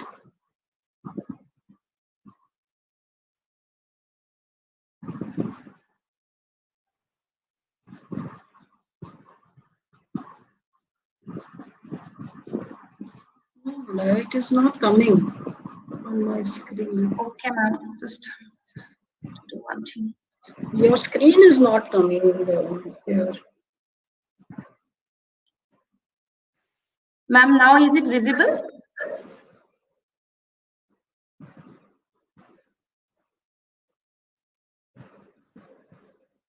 Ma'am, is it visible? Yes. Yes. Yes, it is visible now. Yeah. Okay, ma'am. Few questions are there, ma'am. Okay. Okay. Let me just see. There is a question from Gopal Krishna. Yes, Kindly ma'am. explain difference between training data and test data. Okay. Yes. Yeah. Gopal, as I told you during my presentation also, we have some data which is already available with us, which is already labeled, which is already classified, and we know the correct labeling of this data. And this data we use to train the system. Okay, that's called training data. And some data, the incoming data which we are trying to classify or we are trying to analyze, the input on which we are applying this model. Okay, that is the test data. So we use the training data to train the system, build a model, and then use the test data to check our system whether it is working correctly or not, or to classify the input raw data to us. So generally what is done during when we carry out the research, we use any data sets. So some 70%, 80% data we use as the training data, and some 20% or rest, whatever it is, we use as the test data. I think I have satisfied your query here. Yes. Thank you, ma'am. The next is how computer vision can be implemented in real-time environment using machine learning. So this is basically Anuradha, like we have image classification, or we have like the example of the Google Maps was given in the morning. we can use the concepts of machine learning to implement the we can use the computer vision to implement the machine learning. Okay. The next query is applications of machine learning in the field of biometrics. Okay. In the field of biometrics, like any other field, there are number of applications. So what comes to my mind right now is like you have finger detection, fingerprint detection, iris detection, face recognition. All these are the areas in which you can apply machine learning.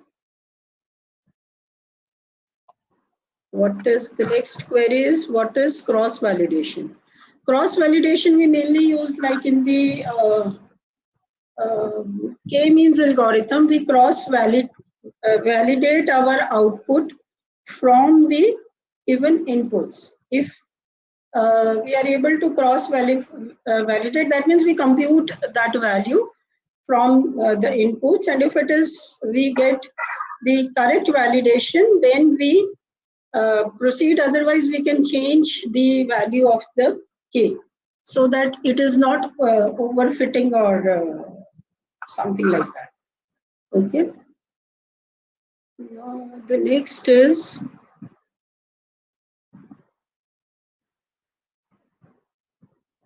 linear and logistic regression, the differences, application based. Like linear regression is based on the line or the hyperplane, but your logistic regression is basically for the we use logistic regression for classification. Okay. The last is what is a priori algorithm? A priori algorithm, I think I have done in detail in my presentation. A priori algorithm is used for association rule mining. Here in the first step, we find the candidates, we prune the candidates, and then finally we select the frequent item sets which are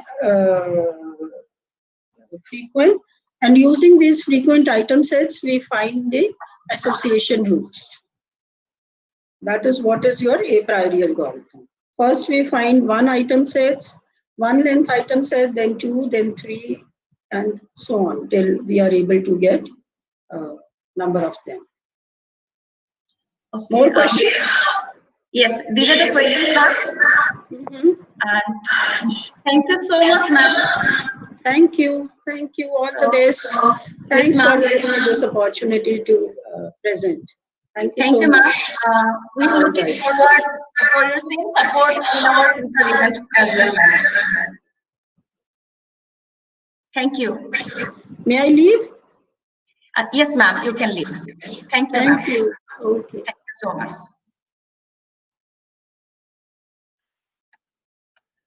Participants, our next speaker is Dr. Saroj Biswas.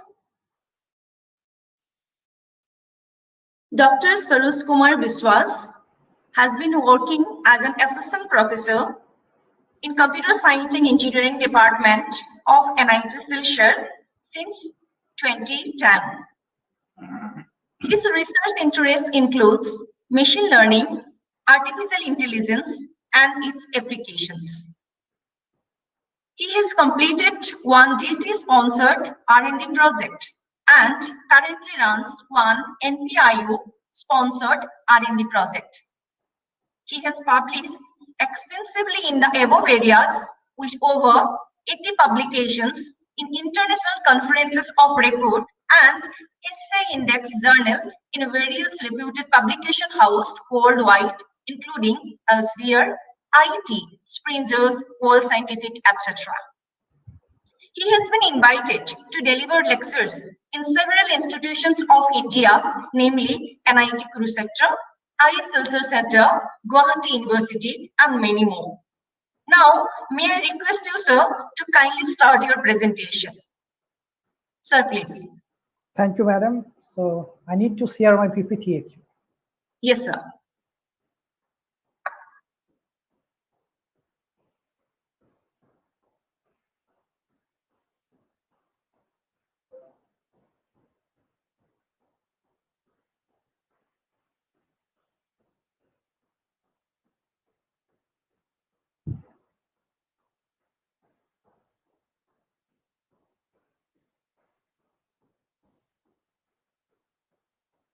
Okay, just wait a bit. Try to make it say full screen. I think full screen is not there, right? Yeah, I'm Full trying screen. to do, yeah, full screen. Now is it okay? Full screen, I think. First of all, I would like to thanks to the coordinators and the organizers for inviting me for this session. So my sessions, the title is the Foundation of Machine Learning for Data Science.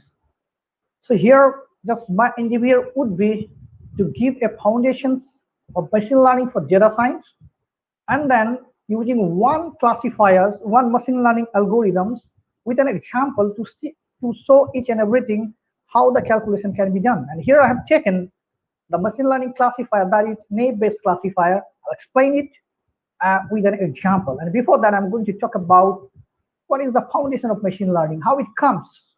So I'm going to talk about this thing initially. So this is the first line. The word is artificial intelligence. Nowadays, the term artificial intelligence is everywhere. It is everybody talk about, and this term is very much popular, artificial intelligence. But unfortunately, there is no unified definitions or universally accepted definition for artificial intelligence. But still, we need to give some boundary line. We need to understand that if somebody is doing something, then we can say this is artificial intelligence. If somebody has implemented something, then we need to say that he has done one artificial intelligence task. So for that one, we need to give one boundary line for artificial intelligence. And the boundary line says AI is the study of how to make computer do things like human beings. A simple thing, and how we can make a computer do things like a human beings, what we can do better right now. This is the objective actually of artificial intelligence. Now the second question comes, this, okay, it's artificial intelligence we're talking about, but why this comes in mind of computer scientists? This came in mind because if we talk about the power of computer, the power of computer is huge. It overpowers human beings in many aspects, like speed, storage capacity, doing repeated work, remembering things. So for an example, if we give something, or if we store something in computer 5 years back, if we open, then we can see the content exactly. There won't be any deviation in the content. But if we say something just as 7 years back to a human being, and if he is asked to recall all the things in total, the realist difficulty cannot remember or recall all the things exactly. So in different parameters, whatever we have written here, in these parameters, we cannot overpower computer. Computer always overpowers us. But there is one concern. Where computer is lagging, that is the common sense reasoning. In common sense reasoning, we are very much superior than computer. That's the concern of the computer scientists, to make computers artificial intelligence so that they can incorporate common sense reasoning in computers. That's the concern. For an example, if we talk about if the computer doesn't have any artificial intelligence tool or so software for logic solving, then if we give the computer this series 2, 9, 28, 65, computer cannot solve it.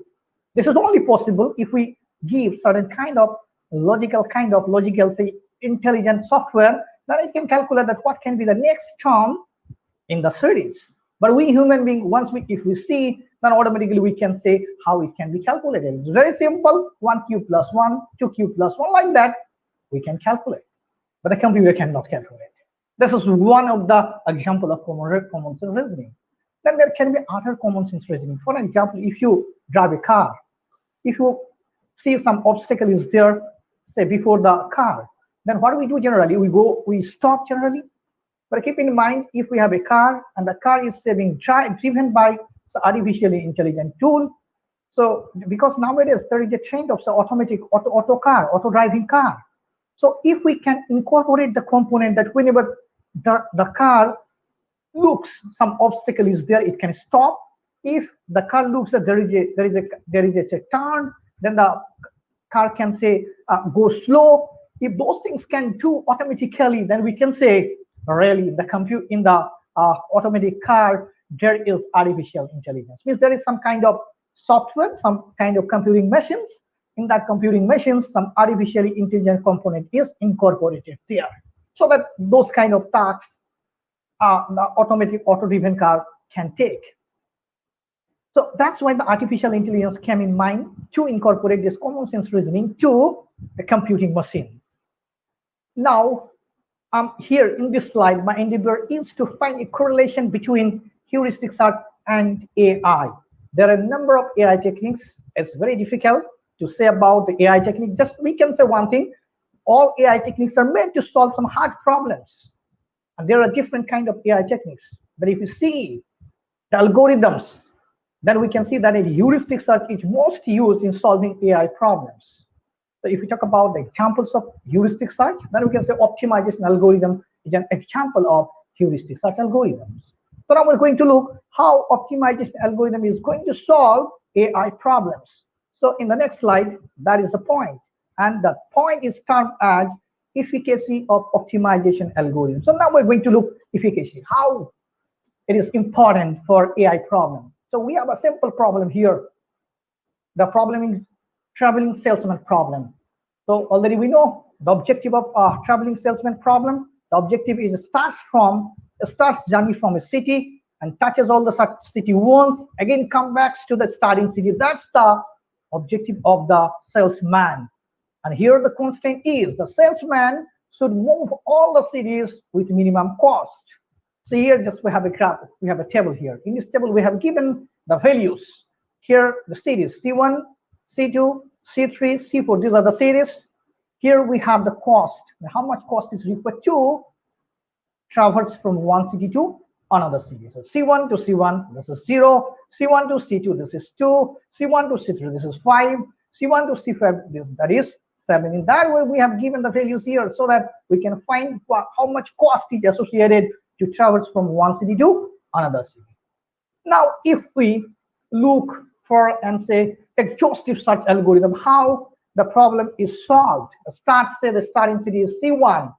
From C1, how many possibilities are there? C2, C3, and C4. Fine.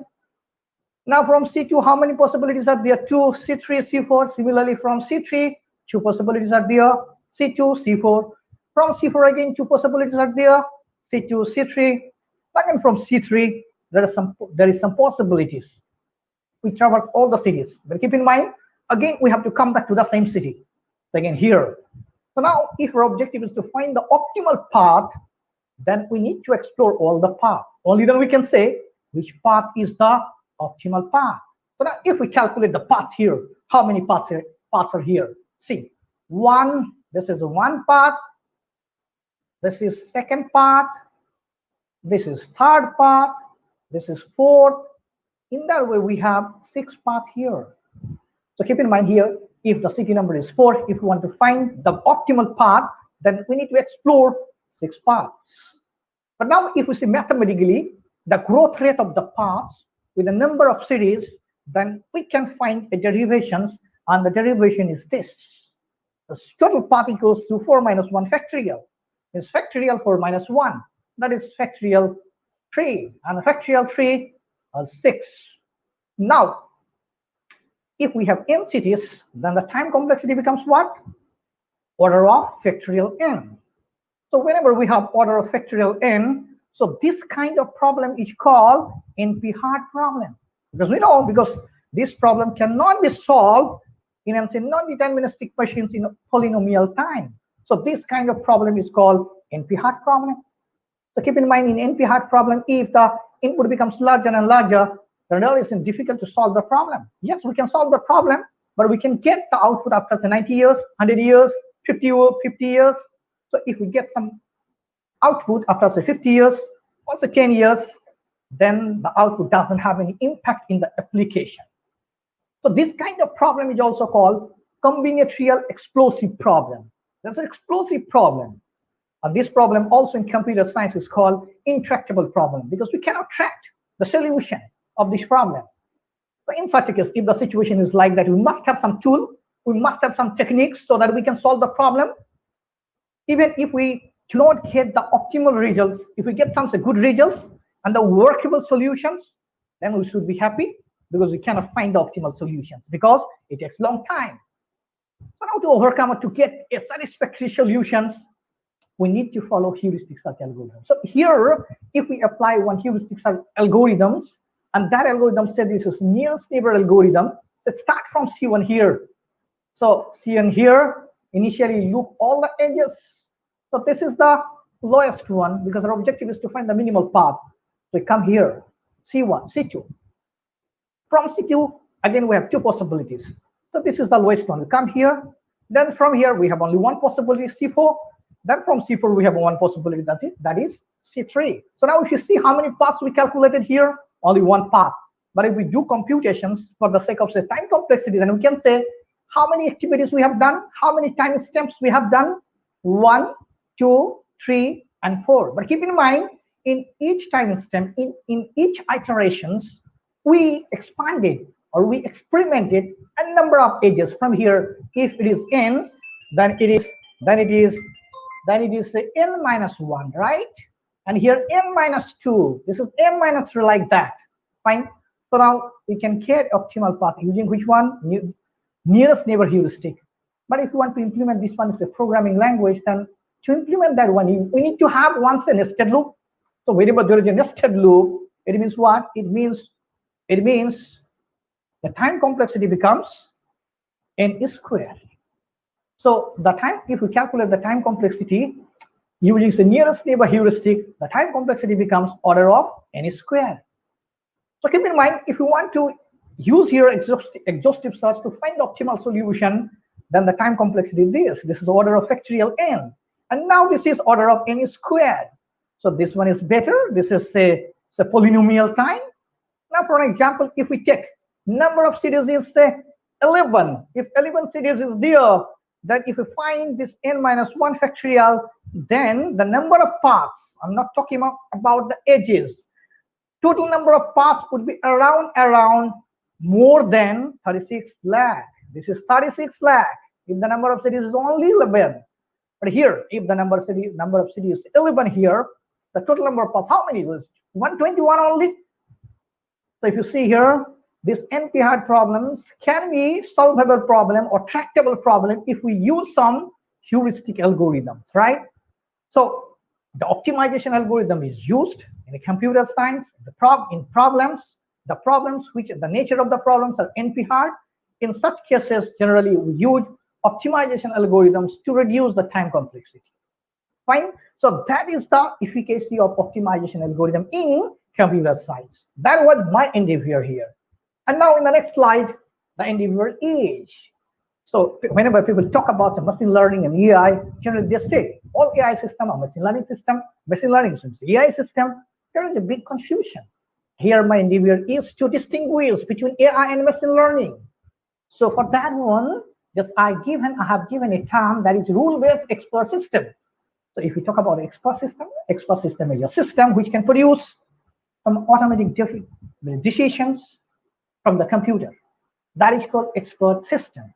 Now, for example, we're going to make one expert system, and here is the table. This is the table for the expert system, right? And here we have taken some figures. Figures are not exact figures. For the illustration only you have taken. And now this is the rule or this is the constraint. And if this constraint satisfies, then we can say the person is suffering from diabetes. If this constraint satisfies, then we can say the person is suffering from diabetes. If this constraint satisfies, then we can say the person is not suffering from diabetes. Now we made number of constraints here, number of rules. Fine. Now see, if these rules are made by an expert, by a scientist or by a doctor, without using some machine learning algorithms or without doing some kind of processing of historical data, then we can say this is an expert system, and this expert system is AI system. This is not machine learning system, because here machine learning algorithm is not involved. Here we did not find certain kind of regularities, certain kind of hidden informations from the past historical data. Then we can say this is AI-based expert system. Machine learning is not involved here. But can you keep in mind, in most of the cases nowadays, with the advent of efficient communications and networking, most of the cases we store huge amount of data day by day. That's why we people are now very much rich with the data. That's why whenever we're going to do certain kind of applications or to solve certain kinds of problem, we use the historical information. So then the concept of machine learning come in existence. So from discussion, it can be concluded that machine learning is a subset of AI. Yes, whenever there is a machine learning, it's AI. But all AI is not machine learning. If there is a past historical information is involved to learn the data, then we can say that is machine learning. I think probably the difference between AI and machine learning is clear. Now, the next slide, then why machine learning? So many tasks, we have many tasks. For many tasks, we have already available algorithms. So if we have available algorithms, then machine learning is not required. For an example, if we do sorting of numbers, there are a number of algorithms, sorting algorithms. So we don't need to do machine learning tasks here. But say we have huge historical information. We know only what can be the input, what can be the output, but we don't know how the decisions can be made. And we have huge amount of historical informations. In such cases, actually machine learning is used to learn something so that this input can be converted into output. For an example, if we talk about emails, so we can have some spam emails and some legitimate emails. So if we have the historical information about the emails, so out of the thousands, say 400 is a spam email and 600 is a legitimate email, right? We know, say initially we distinguish by some supervisor, or we can use unsupervised learning there also. There's no problem.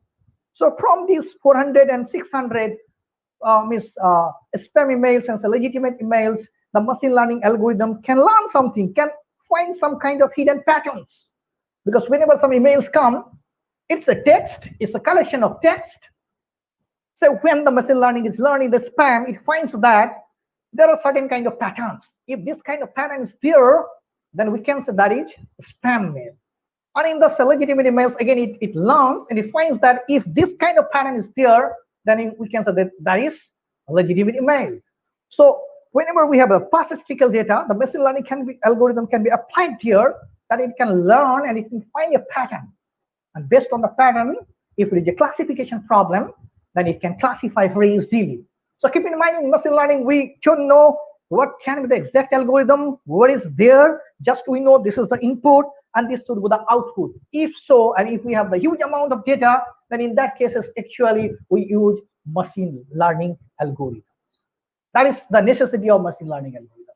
Now the second point, what is machine learning? This is the definition of the machine learning. Machine learning is programming computers. Machine learning is programming computers to optimize a performance criteria using examples, data or past data. So especially in the definition of machine learning, there are two criteria. One is the past historical data, and second one is find the optimal value of the model parameters. So past historical data means past historical data we must have. Without past historical data, we cannot say this is machine learning. And second one is what? The model parameters. Whenever we set a model, right? For an example, say neural network. When you set neural network, we need to find the weights. We need to find weights. So where is the model parameters? For an example, if we talk about the name-based algorithms, to find name-based or to do certain kind of things, we need to find the probabilities of different attribute values. So using past historical data, our objective is to find the values, attribute values. And these attribute values, our objective would be here to find the optimal values. And these are called actually model parameters. So here two objectives. From the historical data, we need to find the optimal value of the model parameters. And a third criteria, it can be in some machine learning algorithms or cannot be, means over time, the performance of the machine learning algorithm is increased. In certain cases, this is applicable. For an example, you could talk about the neural network. It is applicable because whenever we give the data, in the first iterations, the values of the weight can be something. In the second iterations, can be better. And third iterations, more better. In that way, it can do in iteration Y. But keep in mind, if we talk about certain say, a statistical machine learning tool, for an example, the name-based classification. In name-based classification, there is no scope, say, improve the performance of the classifier over time. Because whenever we have the historical data, from the historical data, at a time we need to find the probabilities, and later those probabilities can be used to classify new patterns. So that is the third criteria. It can be applicable to some problems, but not mandatory. The two criteria are mandatory in machine learning. The first one is the historical information, and we must find the optimal model parameters. These are the criteria. Now then, in the next slide, what are the applications of the machine learning? So there are different kind of applications in machine learning. One is the learning association, classification, regression, clustering. These are the applications. So I'm going to cite one by one to example. In the learning association, what actually it does. So I'm going to give example of say business marketing strategy. So we can talk about one supermarket chain business. In supermarket, generally the stock of the item is huge, right? So if in a supermarket, if we have some historical data of the say customers, and if we can find certain kind of relationship by the relationship of basket analysis or by doing certain kind of analysis on the data, if we can establish certain kind of relation, and this relation is found using the conditional probability. And here just one relation you can see here. This is probability of chips given beer, that is equal to 0.7. It means that whenever one customer buys a beer, there is a probability that the customer also buys chips, and this probability is 0.7%. Means that 70% customers of the beer also buys chips. So if we can find this kind of relations, so whenever we want to, or the business market or the supermarket wants to make its a stock. So if it orders 100 bottles of beers at the same time, it will give order of 70 packets of chips, so that in future there won't be any mismatch in the items.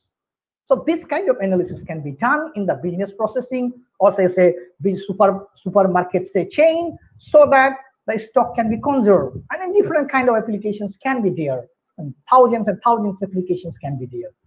And then the next one, the classification. What kind of classification here?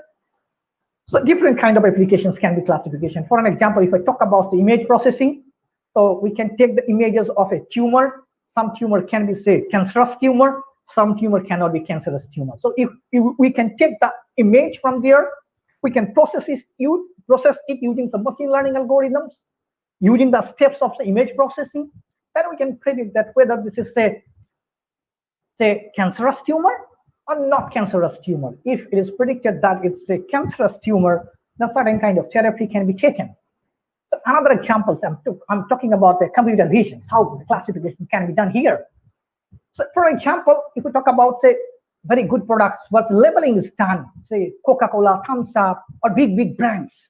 Say in a bottle, it is written that exactly 100 ml liquid is there. So if we pour if it is done by the human beings, then the task is really very laborious and time consuming, and in most of the cases it can be erroneous. In such a case, what actually happens? We can have a conveyor belt. In the conveyor belt, whenever we say pour 100 ml of say liquid in the bottle, in the conveyor belt we can put the bottle and we can move the conveyor belt. And at the end of the conveyor belt, we can have a camera. And the camera is like a vision there, right? So camera, from the moving object, the camera can take the picture of the bottle. And whenever it takes the picture from the bottle, then it becomes an image. And now this image can be processed. And we can have a historical data in our database. And it can process and it can find that whether exactly 100 ml liquid is there or not. If 100 liquid is there, then there can be a green symbol. If not, then there can be a red symbol. So green means well, it is passed. Now exactly 100 ml water is there, liquid is there. But keep in mind one thing I'm just going to tell you here. So in machine learning algorithm, actually we tolerate something. It cannot be exactly 100% because there can be certain kind of errors. If, for example, if say 98 ml is there, means 2% error we are going to tolerate. So some tolerance level is given in the algorithm.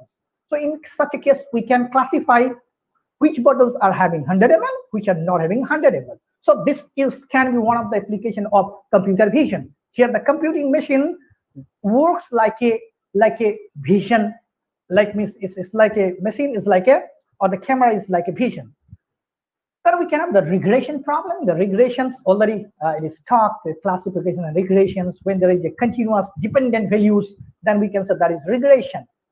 The example of the regression can be, say, our objective is to make a model that what can be the price of a used car. Say, in our database, we're having huge amount of information available.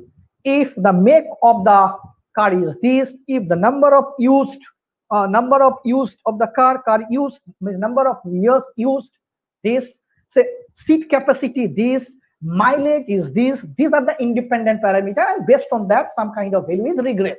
The price is this. So this kind of information is available. Now we can have a regression model there. There are different kind of regression models. I'll talk later. So using those regression model, we can train. And whenever there would be a query, what can be the price of a used car? Then we can give all the entries, make, number of years used, seat capacity. Then if we give those things, then automatically it can produce what can be the predicted output.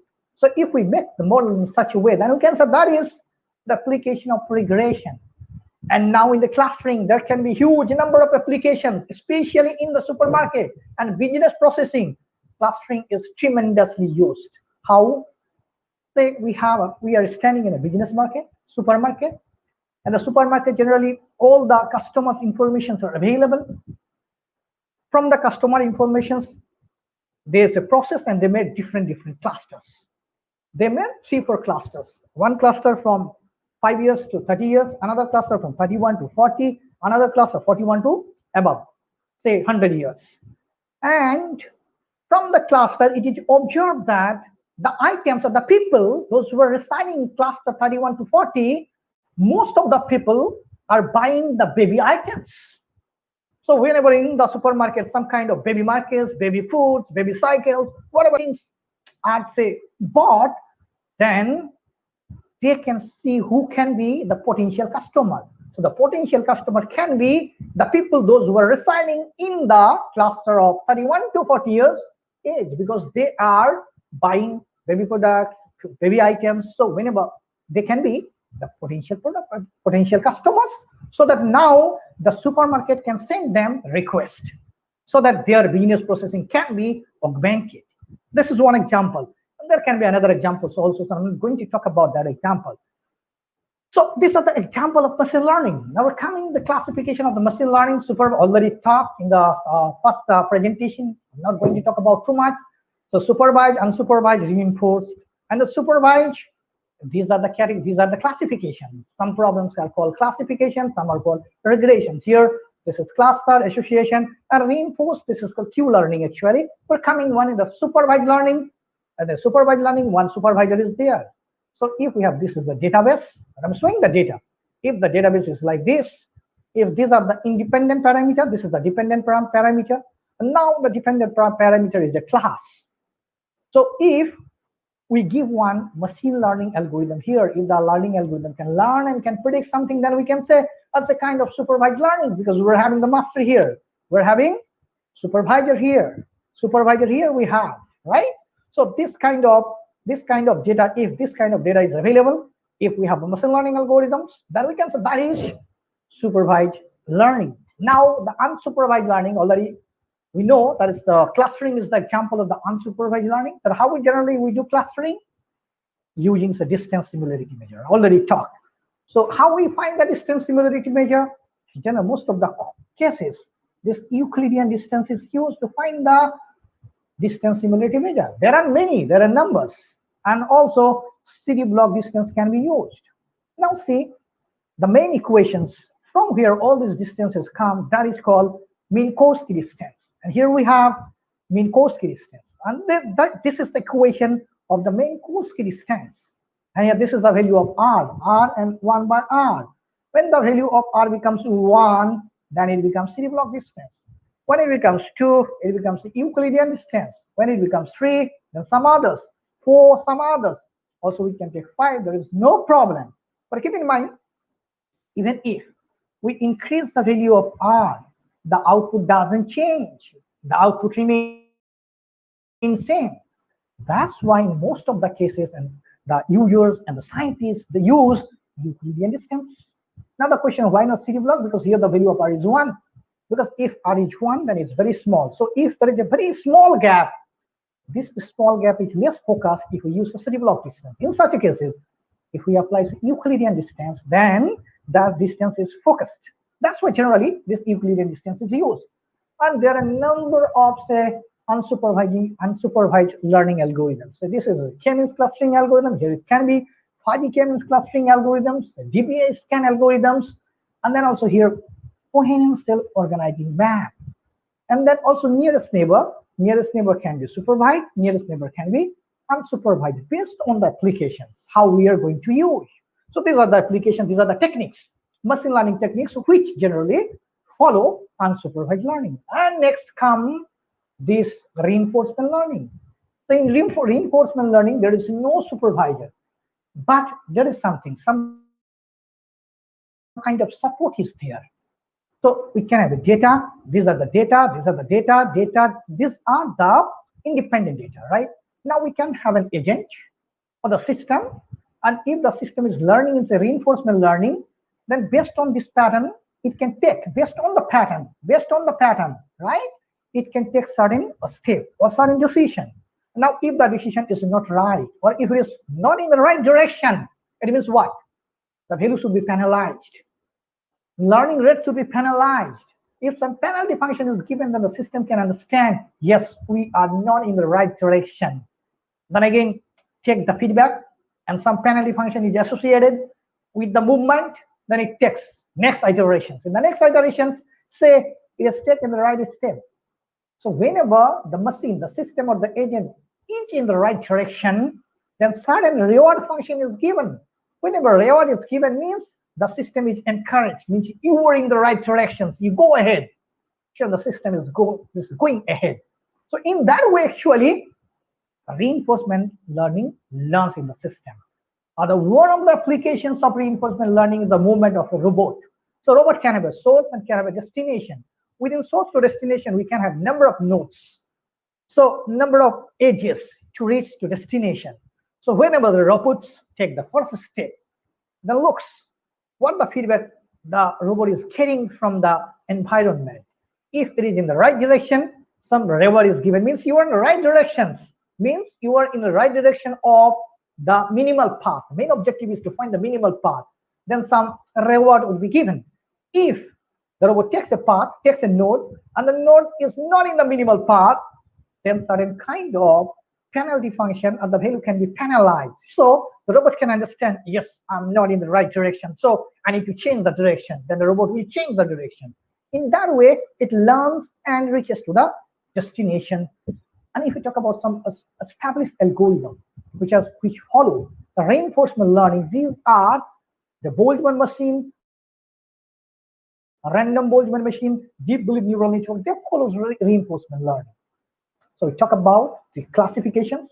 Now here, the endeavor is to show one model, how we can make a model, right? It's a classification model. It belongs to supervised learning. So if somebody wants to make a model, classification model, then what should be probable steps? You can change the steps. There is no problem, right?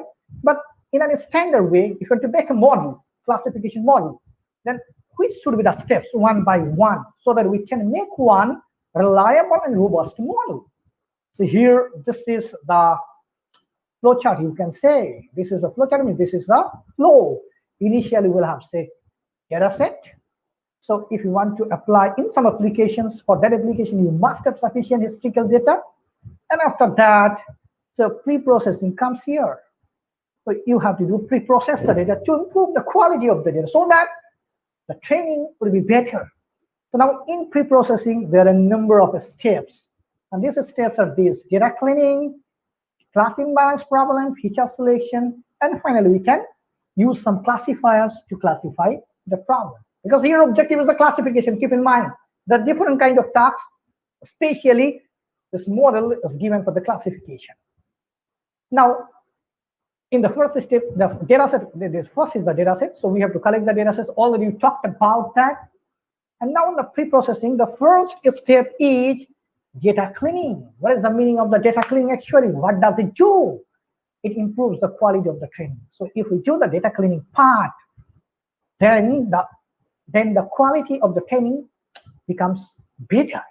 Now, what are the methods by which we can clean the data?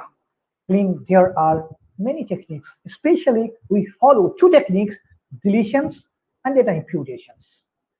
Two techniques in broader term. This data cleaning part categorized into two categories: deletion and data imputations. So you can have a question now: why data cleaning and what is the meaning of the data cleaning? See here, data are available, but here you see this pattern. Each one is a pattern, right? Each one is a pattern. But in this pattern, we don't have any values. So if no value is there, then how can the machine can learn? Because actually the objective of the machine to find certain kind of relationship among these, among these, with the class. So there is missed here. So which values should be taken here? Either 0 or something else. So if we can put their good values, then the training of the classifier can be better. So the performance of the classifier can be better. So now if this kind of value is available, then we need to have the data cleaning, and the two methods are there already taught. So now we're going to talk about the first, deletion. So if we absorb, so deletion method, what is the meaning of deletion actually? We need to delete it. Now how we can delete? Two approaches we can apply, and some other approaches are also available. So first approach is called deleting rows, second one is deleting columns. So now if we follow the deleting rows, it means what? In these rows, the value is missing. So the whole row can be deleted from here, no problem. So one row, one pattern is removed from the data set. Now here we have this data set, and in this data set there is no missing values. And if we do say, when we do data deleting columns, if you see there is a column, and in this column number of values are missing, number of values here.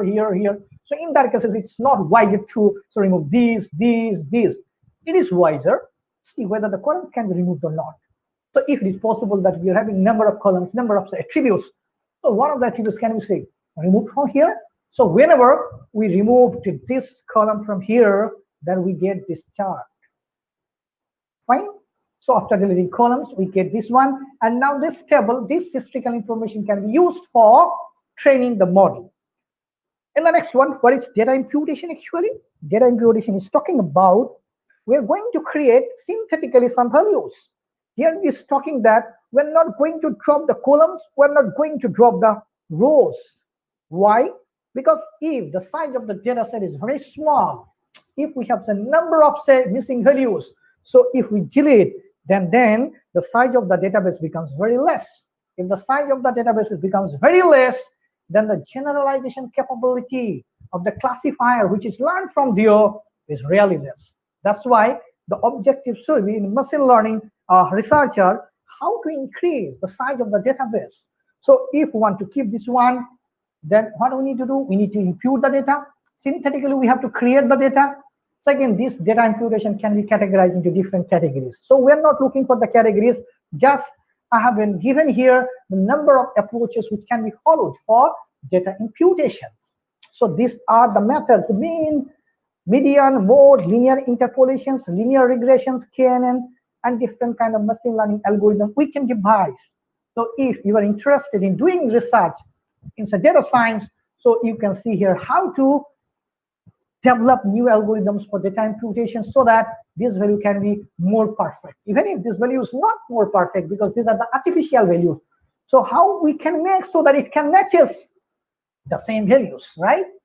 So now if mean is applied here, now this one, so if you find the mean, so if you take all the values one by one, the mean is this, right?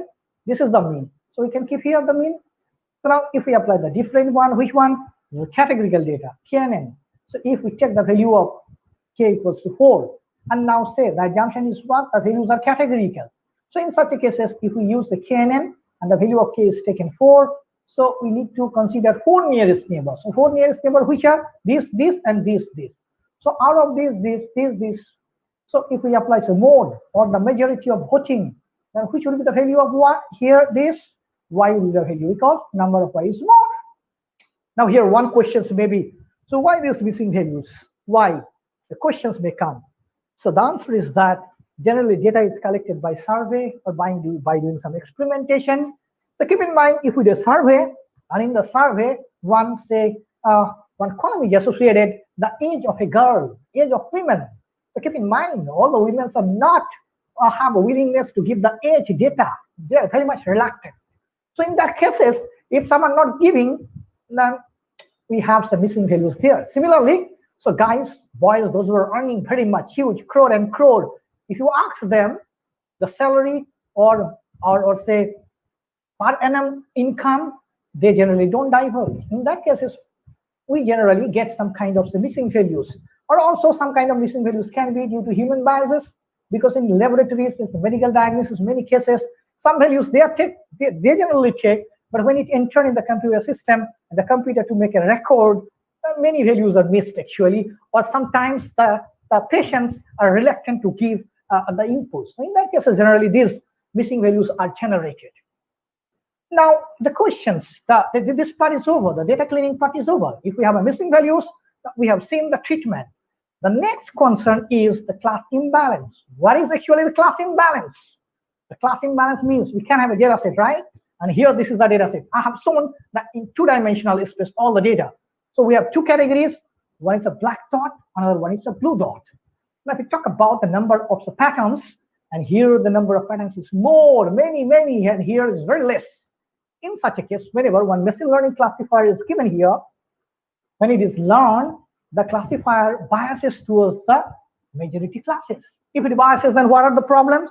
If it biases, whenever some next pattern comes, test pattern comes, or new pattern comes, then there would be a tendency that this new pattern should be classified in the majority classes. That's the problem, right?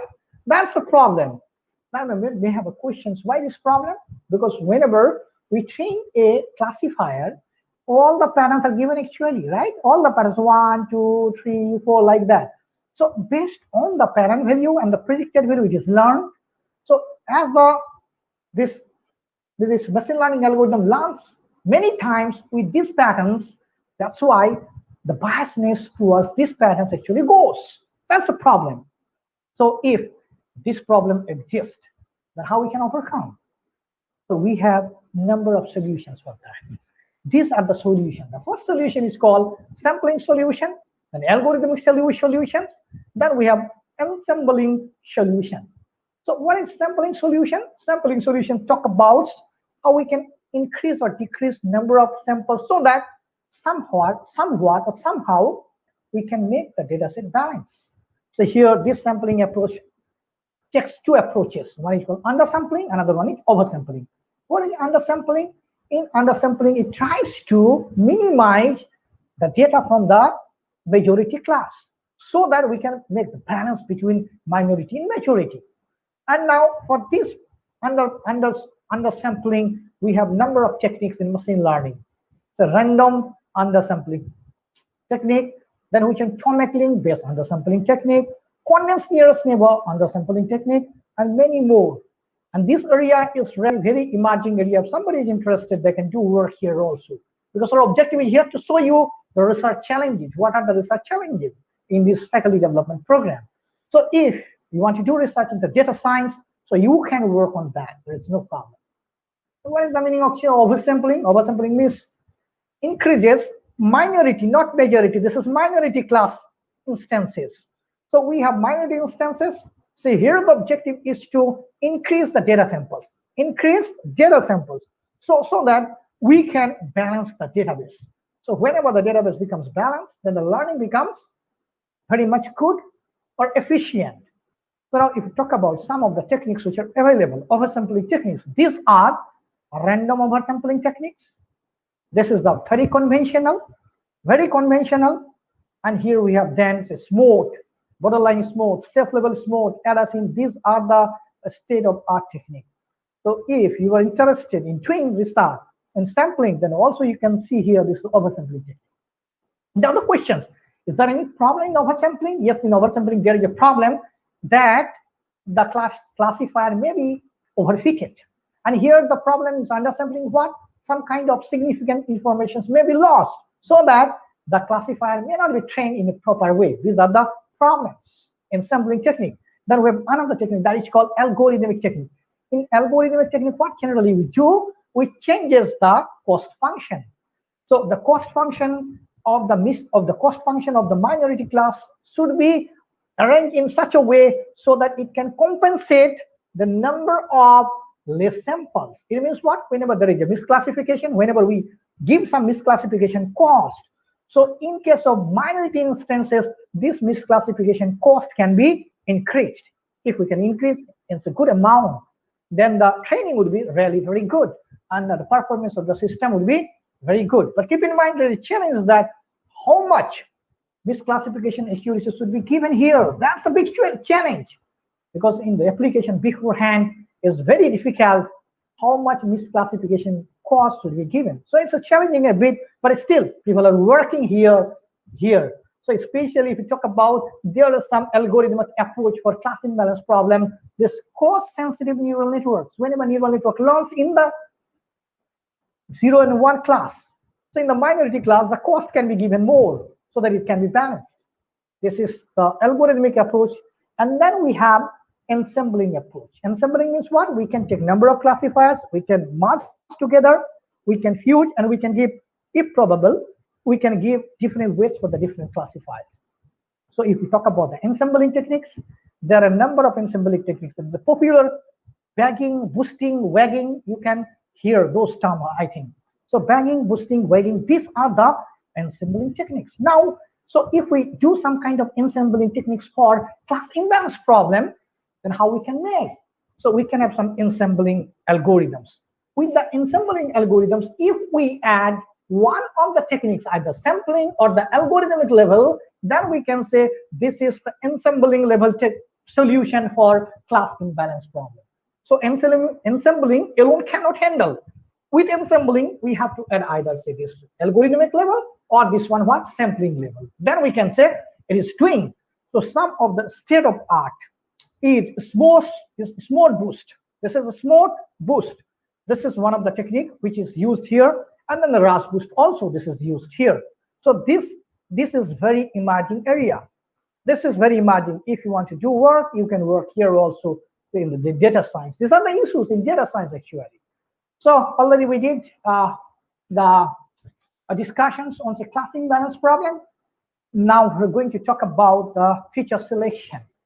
What does it do in the feature selection? What is the meaning of feature selection? Feature selection meaning, so we can have a number of features. Out of number of features, we can select a subset of feature, which can be used for the training of the classifier.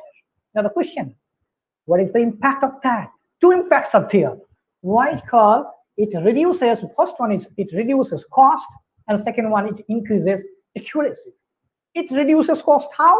Because most of the cases, all the features which are available for the classification are not useful. So if we can omit some of the features from there, then the amount of memory or the amount of data becomes very less. Now whenever the amount of data becomes less, then the amount of memory to store this data becomes very less. Because whenever we make one real life application, generally we take millions and millions data, not like this table. This table cannot make a classifier which can be produce some good results.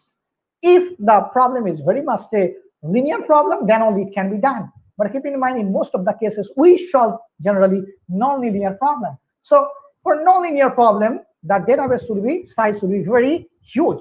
So if the size of the database is very huge, and if we omit 2, 3, or 4 features from there, then we can say the reduction of the information becomes significantly, so that memory requirement is less. Whenever memory requirement is less, then the classifier becomes faster. In that way, it reduces cost now increases accuracy. How does it increases accuracy? Because whenever we omit some feature from the database, those features can be categorized in two categories. One is called redundant. Redundant data can be there, but if the redundant data is available, then the system performance doesn't affect. But keep in mind, if we have irrelevant data, data is not relevant for this problem. Those kind of data is available. Those kind of attributes are available. So if they are available, then the performance of the classifier degrades. In such a cases, if we can omit some irrelevant attributes from the database, then automatically it increases the accuracy. But again, there is a type, and general assumption is that if we have a database, if we increase the number of, say, attributes, generally it increases the performances. But keep in mind, if we have a very small database, and if we include, keep on doing inclusion of the attributes, initially it improves the performance, but after certain points, it degrades the performance. And that phenomena is called picking effect in machine learning, picking effect. So if we have a small database,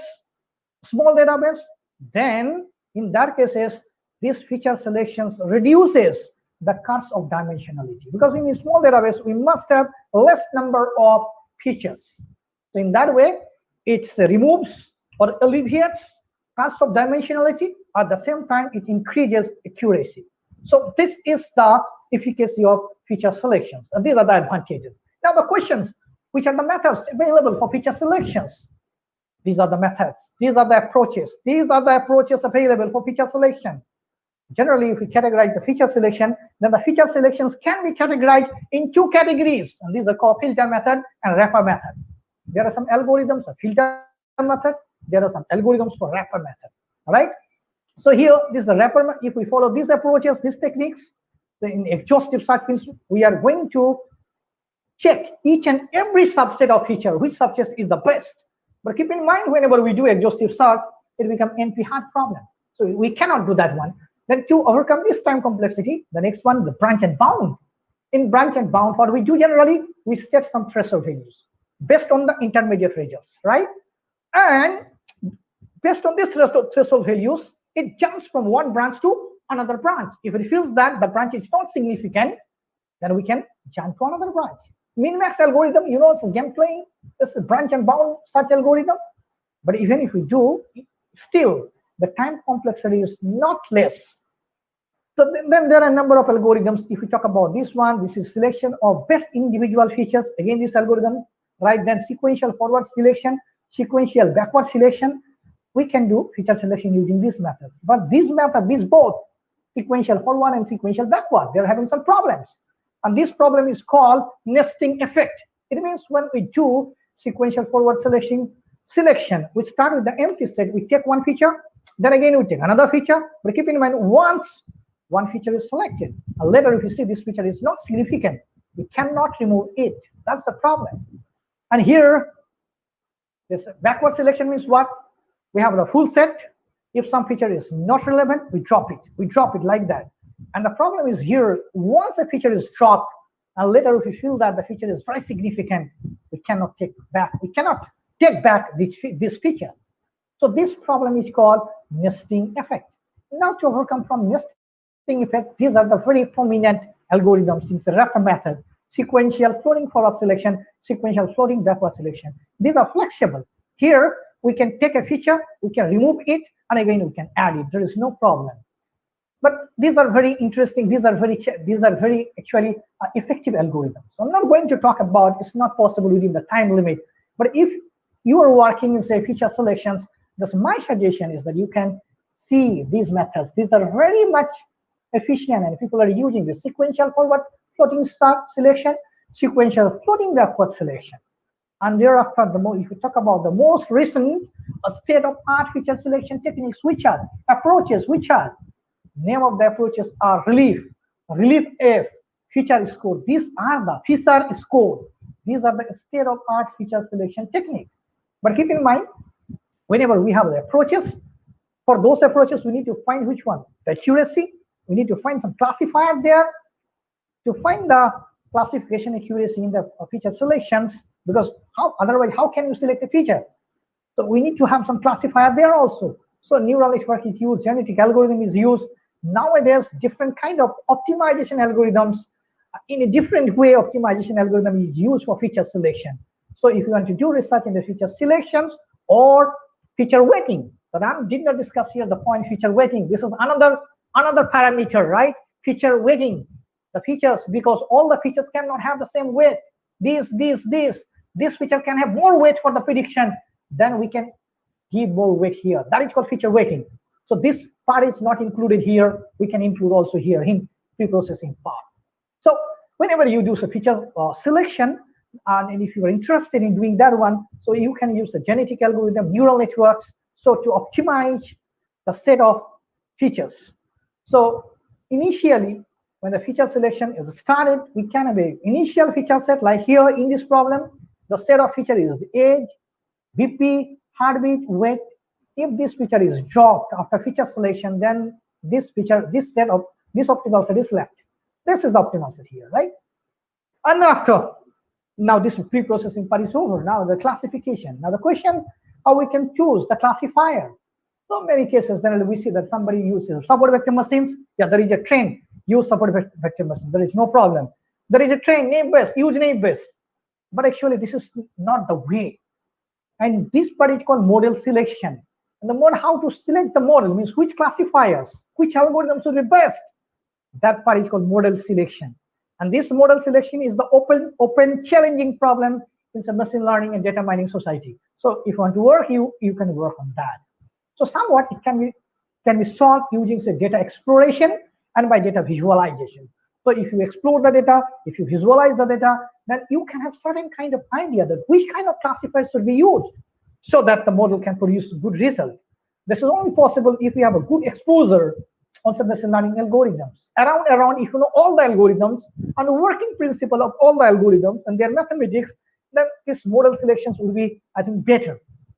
For an example, if you have very scattered data, then you need to use say neural networks. So preferably if you have very say discretized data and data say uniform form, then you can use say decision tree, support say random forest, do those kind of things. So this is the model selection, right? So once the model is selected, the next point now comes how to train. That's the most interesting thing. How to train. Generally, we see that when we train, the data set is partitioned in two categories. One is the training, another one is testing. So 80% can be taken for training, 20% can be taken for testing. Fine. And again, another way can be what? So the whole data set can be partitioned into three categories. One is the training, one is validation, one is testing. And the validation, why the validation is required? Say you want to tune some parameter. For an example, whatever tuning you have done during training, you are not satisfied. You want to check on some test data. That's why you keep this test data as validation data. Now using this validation data set, you can tune the parameters. When the tuning part is over, now you can use the test set. So if I don't consider say this validation part, if you consider that the whole data set is partitioned in two categories, one is training, another one is testing, that method is called hold out method. That method is called hold out method. So keep in mind, in most of the cases, this hold out method is not acceptable because in hold out method, only one partition is taken for testing, and it is assumed whenever you take one partition and you validate your model, it is assumed that all the patterns are uniformly distributed. But the data pattern is not uniformly distributed, right? So if the data pattern is not uniformly distributed, then your model cannot be validated using hold out method. That's why in most of the cases, in machine learning, which are a workable model, generally this k-fold cross validation is done. That is called k-fold cross validation. And generally in k-fold cross validations, universally accepted fold is 10-fold cross validation. So whenever you do performance analysis of the classifier, then you need to do 10-fold cross validation. So if you do 10-fold cross validation, then it is universally accepted. Now the question, what is 10-fold cross validation? So for simplicity, to make it understand better, that we have taken here data set and we have 1 to 100 patterns, right? Now all the patterns are split into 10 partitions. This is 1 to 10, 11 to 20, like that, 91 to 100. So we have 10 partitions now. So now in the first one, what we do in the first cases, in the first iterations, what do we do? In the first iterations, this 90% is used for training. Then using this 10%, this 10 data, we do test. Then in the second iterations, this test pattern is kept back, and whole classifier is trained again using this 90%, and using this one again is test. In the third iterations, we take back this test data. We keep here and make the data how much this is 90%. 90 patterns are here. We train the model. Then using this partition, we test. Similarly, fourth iteration, fifth iteration, 6, 7, 8, 9, 10. So in 10 full cross validations, 10 times we take 90% data for training, but keep in mind the some patterns are repeating, but the code is different. Fine. So in that way, when we get the output, this output, the performance of the classifier, this performance is more generalized and it is universally accepted. Now the question why? The answer is because now the patterns are not uniformly distributed. So some pattern can be here all as a negative, and also this we have a model, and the model is always producing negative because this is erroneous model. So if these all are negative, even if the model is an erroneous model, faulty model, still it gives how much? 100% accuracy, right? So it's better to take all the patterns from here. That is good. So then it is accepted. So actually 10-fold cross validation is universally accepted for this reason. And now another kind of training approach is there that is called bootstrap sampling. If the sample size is very small, say this is only we have 100 or 200, and we're going to use the practical applications, and we want to analyze the performance. So in that cases, we need to do bootstrapping sampling. That is different approach. I'm not going to talk about here. So when the model is ready now, how actually we analyze the performance? Generally in classifications, we use a confusion matrix. So this is the confusion matrix, right? So this confusion matrix was a binary classification problem. That's why we have here 2x2 matrix. And using this matrix values, these are the parameters. These are the performance measures. Using these performance measures, we do performance analysis. Here, this is a recall, precision, accuracy, false negative, F measure, AOC. This is MCC. We can have more here also. If we want to add, we can have more. But if we analyze the performance using this measure, then that is sufficient, I think. So here we have the recall. Recall talks about how much you can recall the pattern. How much recall? Because whatever we have the test pattern, the true patterns, out of all the true patterns, how much you can recall exactly positive? That is found using the recall. And this is precision. Precision means what? Whatever positive pattern is generated, how precise the positive result is, and how much is accurate out of the predicted positive patterns. That is called precision. So then we find which one, then we find this one, accuracy, model accuracy, false negative rate also we find, then F measure we find. And this is the balance. This is the harmonic mean. This is the harmonic mean of which one? Harmonic mean of recall and precision. So this is the more balanced. So whenever we have a classifier, if the classifier produces good F measure, then we have to consider that the result is unbiased, and this is good, mean the classifier is good. So generally F measure we look here. So apart from that, actually, there are certain kind of other performance measures.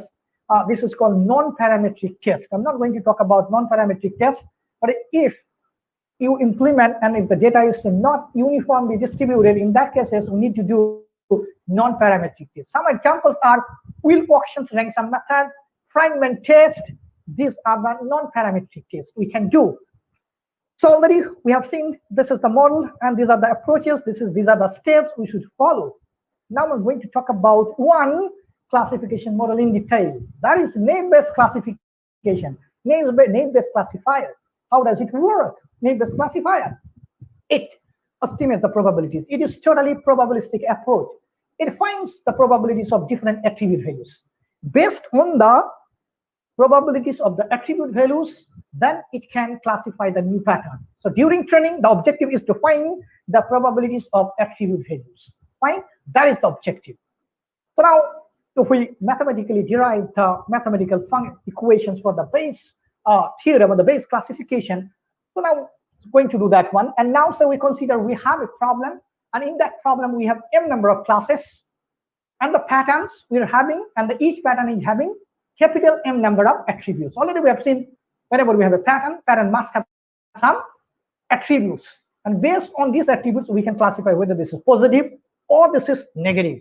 So we consider we have capital M number of attributes here, and a small m number of classes in the database we have considered. That's assumption. Now we need to find certain probabilities. Using those probabilities, then we can calculate whenever some new patterns come, then it can predict what can be the category of the new patterns. So the probability is what we need to calculate to train the model. These probabilities are first one, that is called unconditional density probability function. This is unconditional density probability function, P a bar. This probability is talking about a probability that a training pattern is having all the attribute array without or regardless it belongs to positive or negative. So it's talking about what is the probability that a training pattern is having all the attributes, means m number of attributes. This is called unconditional probability density function. And then next one is called prior probability. We need to calculate the prior probability, and here this is prior probability PCK. So talking about what is the probability that a training pattern belongs to class CK. That is the probability. That probability is called prior probability. And then we have the posterior probability. This is posterior. Our objective is to find the posterior probability, right? So it is read as probability of CK given A bar. This is talking about if we have a pattern with attribute array AM, this attribute array A bar. A bar is talking about a pattern having m number of attributes. So what is the probability that a training pattern of having m number of attributes to belong to class CK? That is called posterior probability, right? And finally, we have the conditional probability. This probability is talking about that. So it is read as probability of A bar given CK. It is talking about what is the probability that a training pattern already belongs to CK, that it has all the attributes, means it has all the attributes m number of attributes for a particular pattern. That is conditional probability, right? After that, here we have the conditional probability density function. I'm not going to talk about this one because this density function is applicable when the attribute arrays are continuous. But what examples I have taken here, this example here, we have all the discrete values. That's why I'm not going to talk about this probability density function. So keep in mind, so Bayes' theorem can be applied in continuous values if the attribute values are continuous, and again if the attribute values are discrete, still it can be applied. So in these applications, we're going to see if the values are discrete. That's when this conditional probability density function is not considered. So out of this probability, what is our objective? Our objective is to find the posterior probability. It is talking about what is the probability that it's a pattern. This pattern belongs to class CK, right? So if in our problem we have m number of classes, then we need to find m number of posterior probability for a new pattern. Then the pattern should assign to the class for which this posterior probability is highest. So keep in mind now, this problem becomes a maximization problem. So what do we need to maximize? We need to maximize this posterior probability, right? Again, keep in mind, this posterior probability can be seen as a linear discriminant function, because if we have m number of classes, then we'll have m number of linear discriminant function. And for the discriminant function for which the value becomes the highest, in that class, the patterns will be assigned. And one thing again should be pointed out here, if the posterior probability of two classes becomes same, then the pattern is rejected. So keep in mind, we need to calculate all these probabilities, these. Using these probabilities, then we can calculate the posterior probability, right? Now, how we can calculate the posterior probability? Fortunately, we are having the availability of Bayes' theorem of probability. Using Bayes' theorem of probability, we can calculate the posterior probability. So this is the equation. So this is posterior probability. This is prior probability. This is conditional probability. This is probability density, unconditional probability density function. Our objective is to find this probability for all the classes, right? For all the classes. So for all the classes, this one remains same, doesn't change, the denominator part. So it's wiser to remove this one. So now onwards, we're not going to consider this one. So now our objective is to maximize this one, means maximize the right hand side, means not this one. So from here we can say now our objective is to maximize this part only. Our objective is to maximize this part. So in this part we have the two part. One is the prior probability and the conditional probability. So these are the probability we need to calculate. So how we can calculate? That's the question now. The prior probabilities can be this is the prior. This prior probability can be calculated simply, no problem. But to calculate this conditional probability, there is a problem. Because whenever we make a model, we have thousands and thousands of data. So huge amount of information is there, huge number of attributes are there. So now if we find this conditional probability, then we need to check all possible combinations of A1 to AM. So taking all possible combination and doing the computation really requires huge amount of computation. Sometimes practically it cannot be possible. So it becomes impractical. That's why there is a assumption.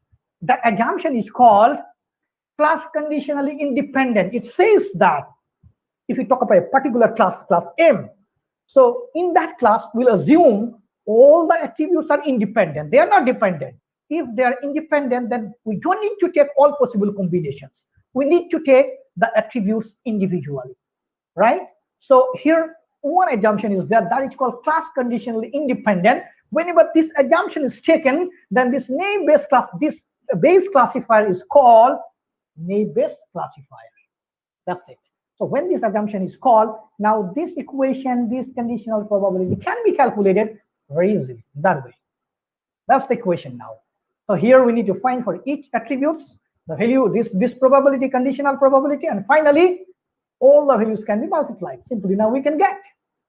So now we can easily calculate prior probability and now easily calculate conditional probability. So whenever we get 2, then we get the posterior probability easily. Now the question, how we can calculate those values? Now to estimate those values actually, we are having 2 approaches. One approach is called maximum likelihood estimation and another approach is called Bayesian estimation. So now if we calculate the first one, the posterior probability, that this is using some maximum likelihood estimation, then the equation becomes this. This equation talks about what? It talks about the total number of patterns in class CK by total number of class in the data set, because it's talking about the classes, the number of patterns of all classes. So simply, if we use the maximum likelihood, then simply using this equation, we'll see with an example. We have an example here. So simply, we can calculate this prior probability. Then this one, if we approach a Bayesian probability, then how this prior probability can be calculated? So this is the equation. In this equation remains no change. Just in the numerator part, 1 is added. 1 is added. And the denominator part, M is added. M is what? M is total number of classes. Why this 1 is added? Later I'll check. Later we'll see what is the impact of that. Keep in mind, if we find the prior probability using those equations, then the prior probability always becomes greater than equals to 1. But keep in mind, in this case, it always becomes greater than 0. Sorry, greater than equals to 0. So the maximum likelihood, the prior probability can be 0. But in the Bayesian estimation, prior probability never be 0 because with this one, plus 1 is added here, right? So now we can use the prior probability very easily. Now coming to the second one, the conditional probability. How we can calculate the conditional probability? Now to find this conditional probability, we need to know the meaning of this term. So this term is talking about what? It's talking about the number of patterns of class in class CK or in class K, whose attribute is AI and whose value is VJ. So this term is talking about the number of training patterns of class CK of attribute AI whose value is VJ. So if we can find this one, then simply we can calculate according to maximum likelihood estimation. Now this conditional probability can be calculated using this equation. So this equation is talking about this number of patterns of class CK with attribute AI having value VJ by total number of patterns in class CK. Now we can find the conditional probability for attribute AI whose value is VJ. Our objective was to find the probability of attribute values. Using the probability of the attribute values, now we can predict. That's our objective. So we can do easily if we follow maximum likelihood estimation. Now we have another estimation, that is Bayesian estimation. if you follow this estimation, same equation, right? Same. We're finding the probability of attribute AI when its value is Vj within class Ck. Now the equation is the same equation plus 1. Means in the numerator part, 1 is added here. And in the denominator part, this in. This in is what? This in is the number of values for attribute AI. AI is the attribute, right? So height is the attribute. So now for height, we have three classes, three values. Height, say maximum, medium, and low. So in that cases, if it is the height, then we can say the value of this one can be 3. Because how many distinct values are there for this attribute by in that actually that one is represented. So it represents how many distinct values are there for AI. So simply now we can calculate. So we know all the mathematical foundations, all the mathematical formulas, what we need to calculate, what we need to do for the calculation for train one model, so coming to train the model and then check to accuracy with an example now. So now we have a simple problem, and this problem is called professor-student problem. So here we have two classes. One class is a professor. Another is student class. Fine. And we have here the training set, and also we have a test set. We have considered in that way so that nobody will have any confusion here. So in the training data, we use T1 to T8. How many patterns we have used for training? 8 patterns. These are T1, T2, T3, T4, T5, T6, T7, T8. Now for all the patterns, we have taken, say, discrete values. Keep in mind, discrete values, right? It can be also continuous. Then the computation would be a bit different. These are the discrete values. These discrete values for one attribute. This attribute habit. For this attribute, these are the values. For this each, these are the values. This for footwear, these are the values, right? So using this data up to here, this T, using this data, we'll train the data. After training, then we'll check the accuracy of the model using this test data. Simply, but keep in mind here, we didn't do any kind of pre-processing. There's a small problem to understand within the time constraint. So we didn't do any kind of pre-processing. But keep in mind, in real life solutions, you must have to say pre-processing part. Now we are going to compute the first one. So using some maximum likelihood estimation, we are now calculating which one? Prior probability of which class? Class, say, professor, right? And we know this is already I have given. Again, I have given here. This is the equation so that you will not have any confusion. So now we can see here equation, right? This is the equation. So now we're finding the prior probability for this professor. So it's talking about what? It's talking about how many patterns belongs to professor and total number of patterns in the training pattern. So how many professors see here? 1, 2, and 3. That's why the value is 3. By which one? Total number of patterns or total number of patterns in each classes, because the summation. So j equals to 1 to m. How many m's are there? 2 m's. Initially it's a professor, that is 3. And then second time the student, then this is 5. You say student, how many 5? 1, 2, 3, 4, and 5.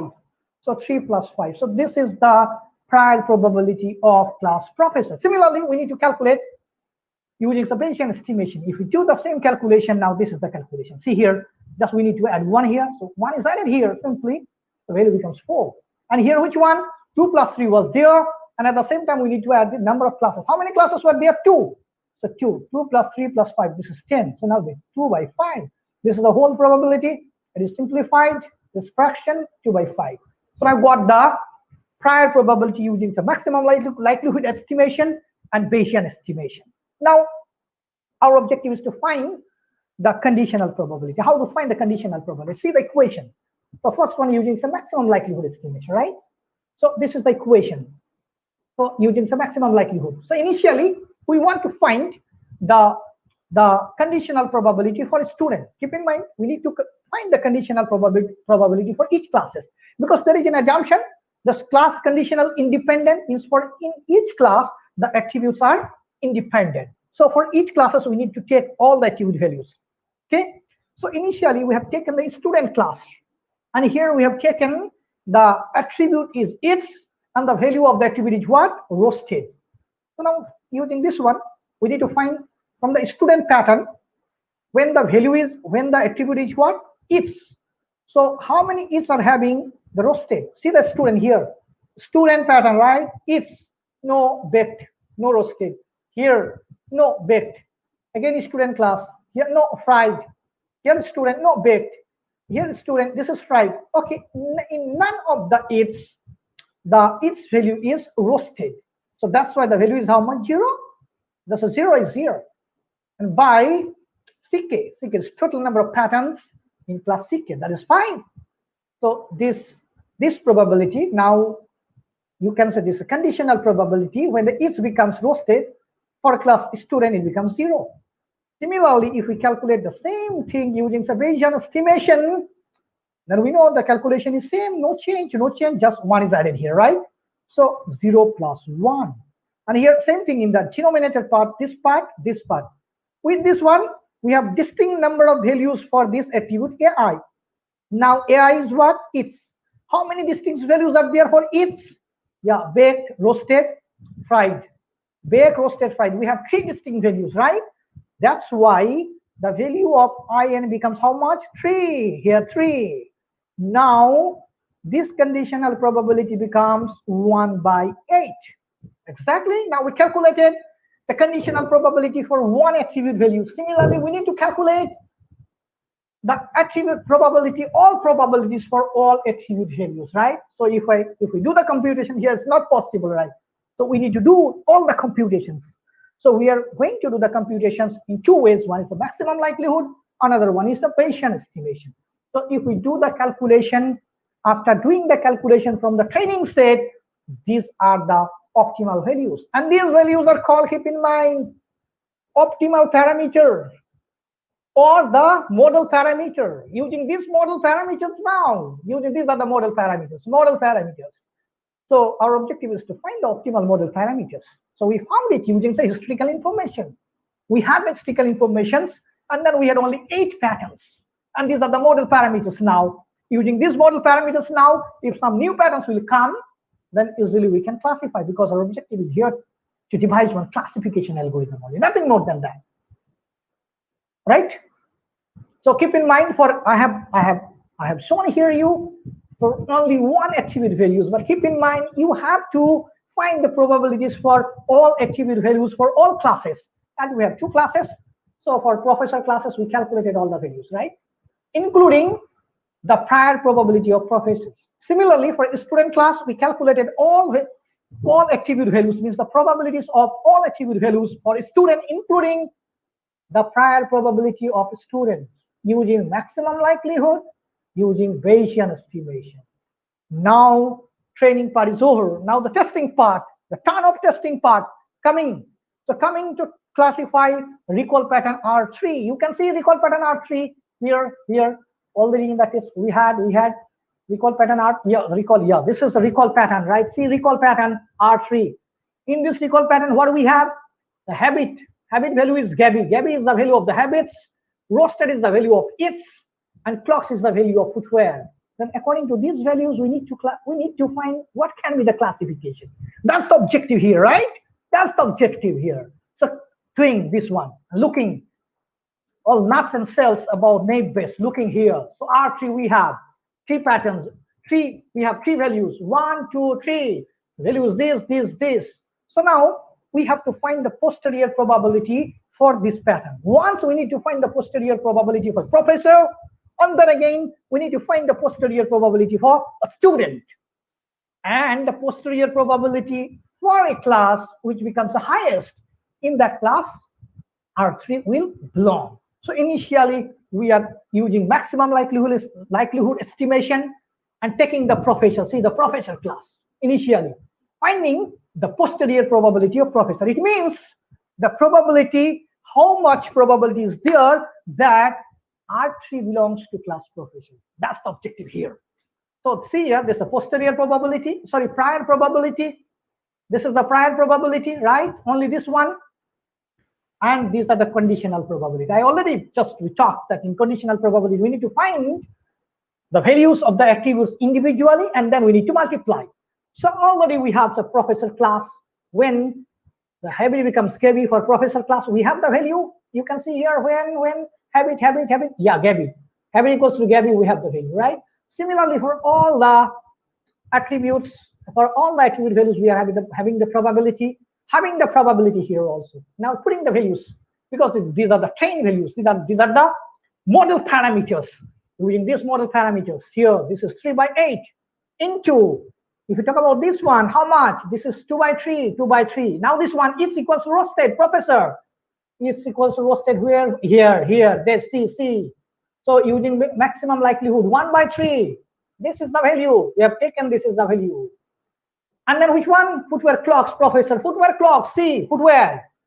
Professor, the clocks, the value is how much? 0 by 3. So 0 by 3. Now we calculate it. The value becomes how much? 0. So the posterior probability to belong to class professor for R3 is 0. Now looking for student. Similarly, we can calculate the values are available here. There's a train value. So we can keep the values here one by one. We can keep the values, right? The table is available. There's a train values. We can keep directly now. Again, the value becomes 0. So if we apply which one? If we apply some maximum likelihood estimation, then R3 cannot be classified because in both cases, the posterior probability is 0. And this is the drawback of the maximum likelihood estimation. Because in case of posterior probability, because of this posterior probability is found using multiplications, multiplying all the values. If now one of them becomes 0, then the whole part becomes 0, right? So one of them is 0, the whole part becomes 0. This is not justified. Now to overcome from this maximum likelihood, we have the approach that is Bayesian estimation. That's why in Bayesian estimations in numerator part, each time we added 1. That's the reason actually. If we add 1, then it never becomes 0. Fine? That's the reason. Because maximum likelihood is having some problem. So using the maximum likelihood, this R3 cannot be classified. Now you use the Bayesian estimation. Say use the values here, the Bayesian estimation, right? In Bayesian estimation, the same pattern, we are having R3 pattern. We have taken the same one, right? Now the values are different. Here there's 2 by 3. Now for the professor, right? And this is 3 by 5. You can see this is 3 by 5. 1 by 3, which one? 1 by 3.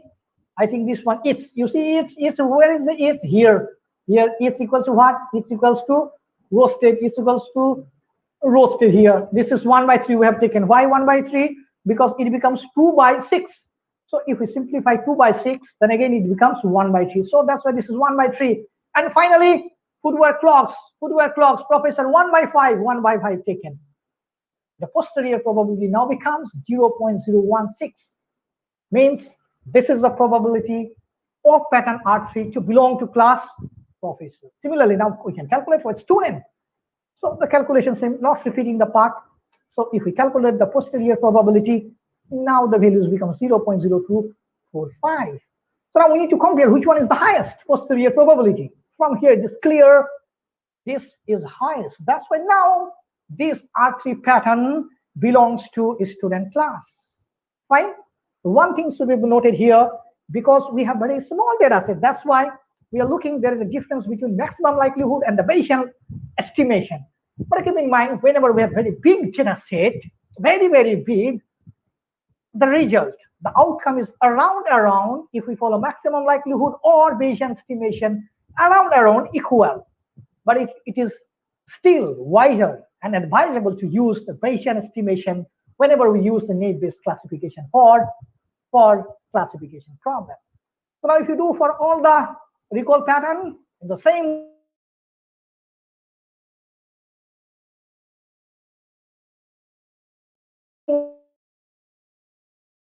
way, if we name-based classifications, right? That's it, the discussion of name-based classification. Now I'm fully ready for your questions. So whatever comes in your mind about a machine learning, the questions you can put on me. It doesn't mean that only the name-based, whatever you have, you can ask me. Thank you for the patience for all the participants and the organizers to listen me and to bear me. Thank you everybody.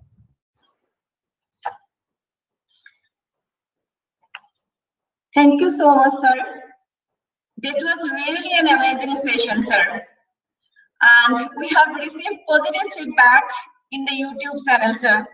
They have written like a nice presentation. It is very interactive, very informative, and so many, sir, positive feedback from the participants, sir. Thank you, madam. Yes, sir. So thank you, sir, for sharing your great knowledge with us. So before proceed to the question answer round, sir, I want to say to the participants that the feedback for the session 2 will be available right now in the YouTube link. Kindly. So, sir, now we can take some questions. Sir, Yeah. Sir, I am going to present the question, sir.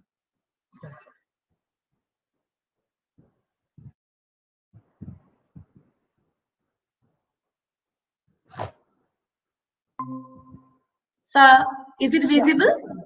Yeah, visible. Yes, sir, please. One basic question, what is ML? Is ML same as AI? So already I talked, ML is a subset of AI. So all ML is a AI problem, right? That's, I think, which is better for user application. So machine learning, obviously, because nowadays we're having availability of the historical data. So keep in mind, whenever you have a historical data, you can make a machine learning model. Unless, say, you don't have the historical data. For an example, you want to make one, say, child care system, right? So for child care system, you don't have all the historical information, but you have a experienced doctor, very good child specialist, right? So now what you can do, you can take his feedback, his knowledge, and you can make different kind of rules. Then you can make one AI system. In that case, we can say this is the AI system for child care system, but that is not machine learning. AI system, expert system, but without machine learning. There's the first question. The answer of the first question is over. The second one is what? Sagar.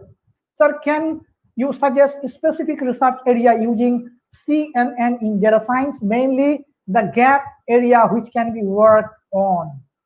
Okay, just I'm telling you, fine, you can do, because CNN is especially suitable for image processing, right? But in image processing, if you do directly image processing, then this kind of work cannot be novel work.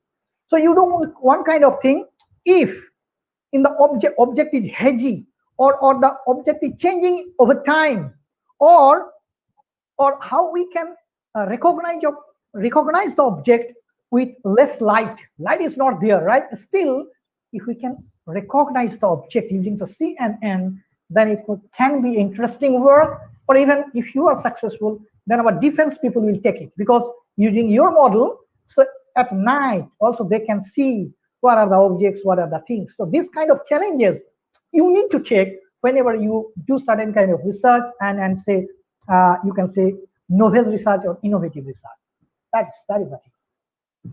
And the third question, A bar. Sir, please highlight the major differences between ML and deep learning, and which would be more compatible to AI. Nowadays, ML means what? Deep learning is a kind of ML. Deep learning is a kind of ML. Whenever in ML we use a statistical data, and the deep learning we use statistical information data. This is ML, right? But nowadays we have seen that there is a trend that if you use the deep learning, because in deep learning the activation function is defined in different way, there is a different kind of learning algorithm, so the accuracy becomes higher. So if you make the AI system nowadays, so you can use the DL, deep learning. So actually in machine learning, deep learning belongs to machine learning. Try to understand deep learning as a subset of machine learning.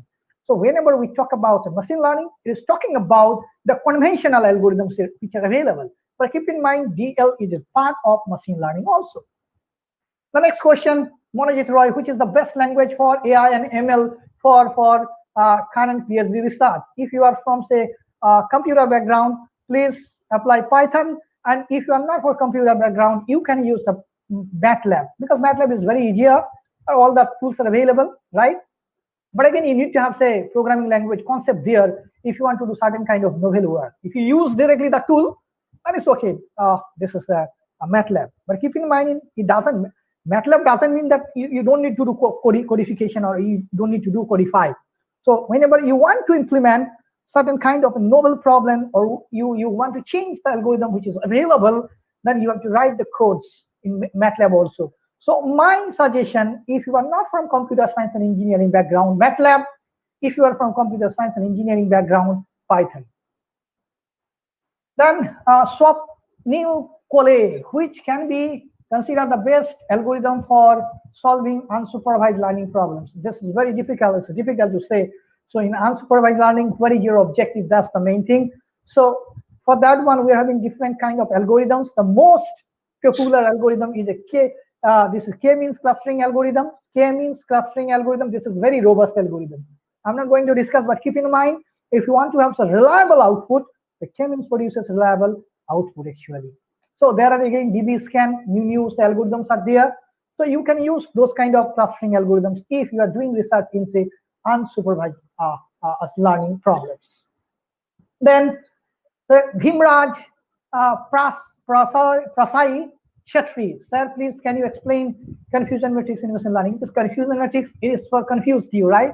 So for a binary classification, it produces 4 values, right? True positive, false positive, true negative, true positive. Using those things actually means now true positive means what? Your real output is positive and your predicted output is also positive. Then you can say this is true positive. And if I tell you true negative, what is true negative? So your real output is negative, your predicted output is also negative. Then this is true negative. If you say what is false positive? So your actual output is negative, but your predicted output is positive. Then this is called false positive. What is false negative? Your actual output is negative, a positive, but in the predicted output is negative. Then we can say false negative. And in my slides, I have given all the measures how we can use these different terminologies to calculate different kind of measures, precision, recall, all kind of things. So you can see it also it's a Google you can get. So in that way you can calculate. This is very simple. Just you need to see only, right? The term can be new. Then please sir explain penalty and reward optimization technique in ML. This is the reinforcement learning. So this is the research area also. For different problems, you can have different kind of penalty functions. You can have an equation for that. It doesn't mean that I'm making this is penalty function. No, for this penalty function, you have to make an equation. From this equation, automatically it can calculate if the decision, if the path is not right, then this much of penalty function, this much of information should be penalized. So you can make an equation for that. So it can be a study, it can be research work, it can be a PhD work for reinforcement learning to set up the penalty function and reward function.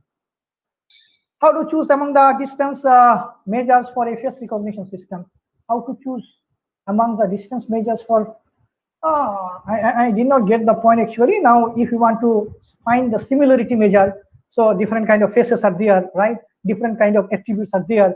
If you want to have say same face and you try to match which face is similar, so you can use say Euclidean distance, and there a correlation pairs and correlation coefficient is there also. Correlation Pearson coefficient is there also, right? Pearson coefficient is also there, and different kind of distance measure is there. And if your objective is to use the distance measure or to do certain kind of novel work in the distance measure, then you can propose certain kind of algorithm for that. Then it can be novel work and a PhD work. In that way, generally we do, guys. Then second last, each iterations like this is the neural network hidden. Each iterations like this is same as hidden networks, hidden layers. Yeah, iteration in hidden. So actually the question is not clear. Whatever I understood from here, you're asking if you do the iteration is the input layer, the same thing is applicable in hidden layer or not. Yes, it's the same thing is applicable because each time we have certain kind of errors. In back propagation, this error is propagated back. Output to hidden to input. Then the machine is learned. The last question, sir, this all estimation and prior probabilities would be referred to writing coding part. In coding part, you don't need to write the prior probabilities. You need to write the programs to calculate the prior probabilities. You need to write how these equations can be computed. For an example, so you want to divide A and B. So in your problem, you have A and B, values of A and B. So you need to write int A, int B, and division can be S equals to A by B, means you need to write the code, right? And then you can have a database, you use the database, automatically it will be calculated, right? So for your information, if you are the learner or the novice guy, right?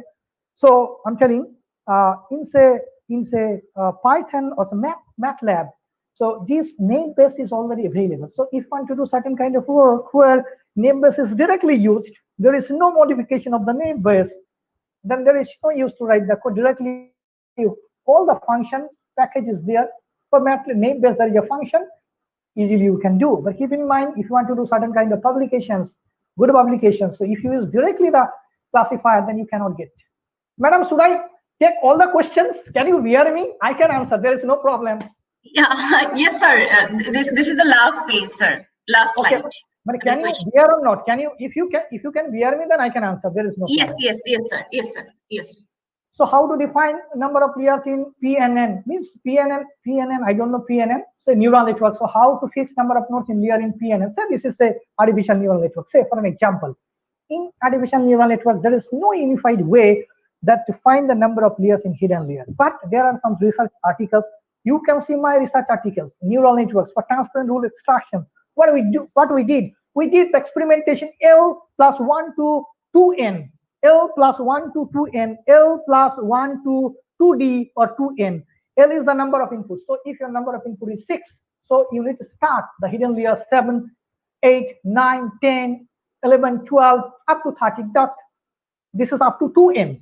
This L plus 1 to 2L, sorry, 2L, up to twice the number of inputs.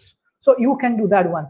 Because we got one tutorial. From that tutorial, we say establish something and we publish paper, and it is now well established that if you do this kind of experimentations, L plus 1 to 2L, then this is acceptable. This is now established a bit.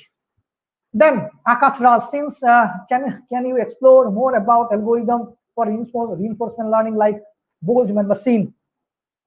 In random Boltzmann machine, we need to calculate, say which one we need to calculate. How this is called marginal probability that is called. And here I cannot tell you actually this Boltzmann machine is called a stochastic process, because in each and every step we generally find the probability. So if we find the probability of all the states of a space, then this kind of process is called stochastic process. And Boltzmann machine is a stochastic process, right?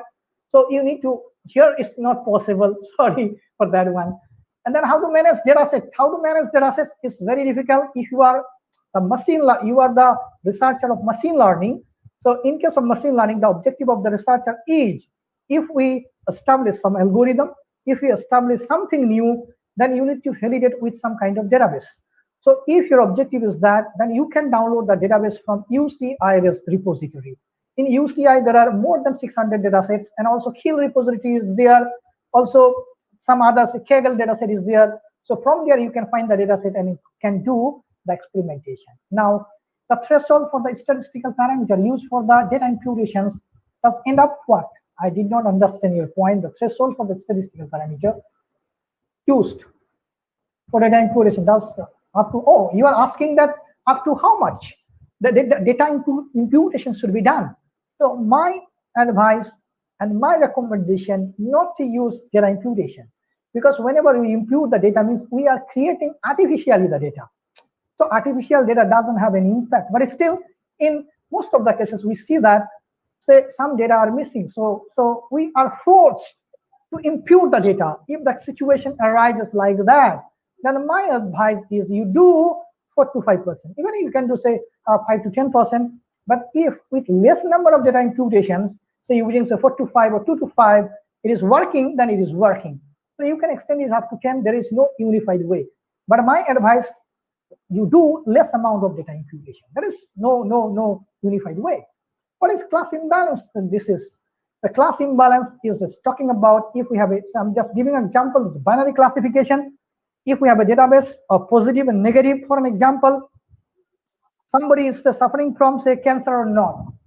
So generally, whatever data we collect from the research lab or say this one laboratories, then we can find that most of the patients out of say cancer, very less amount of patients are cancerous patients, 5%, 2%. So in that case, if we collect all the data, then we can see that 90% data is say non-cancerous and 2% data is cancerous. So in that case, we can say this data set is imbalanced data set, means one class overpowers another class. In this example, the non-cancerous patient overpowers or the cancerous patient. Any limitation on apply sampling? Any already I talked about in sampling. If I'm telling, if the data set is very small, then you don't do undersampling. Because if data set is small, again you are going to say reduce some amount of data from there. Then if you train one classifier, then the classifier may not say generalized one, right? So if the data set size is very big, then you do undersampling, right? And if data set size is very small and imbalanced, then you use the oversampling. But the limitation is that if you do some oversampling, then there can be the problem of overfitting problem. You should know what is overfitting, right? And then if you do some undersampling, then some kind of significant information may be lost. And then any limitation done, then if the features are highly correlated, very good. If the Pearson coefficient lies between 0.8 this, then can we select them as predictor as a predictor values? If the correlation is very much boss, it means what? A and B, two very interesting question, very much interesting. We have attribute A and attribute B, and they are very much correlated. The correlation is 0.8 to 0.9, means they are similar, right? They are around similar.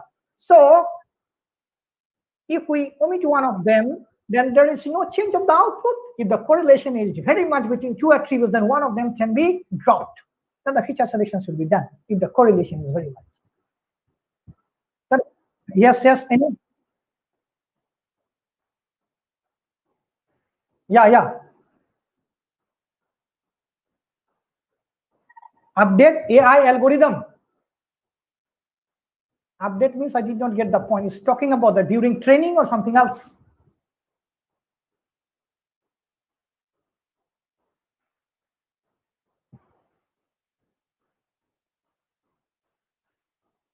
So for her actually whatever.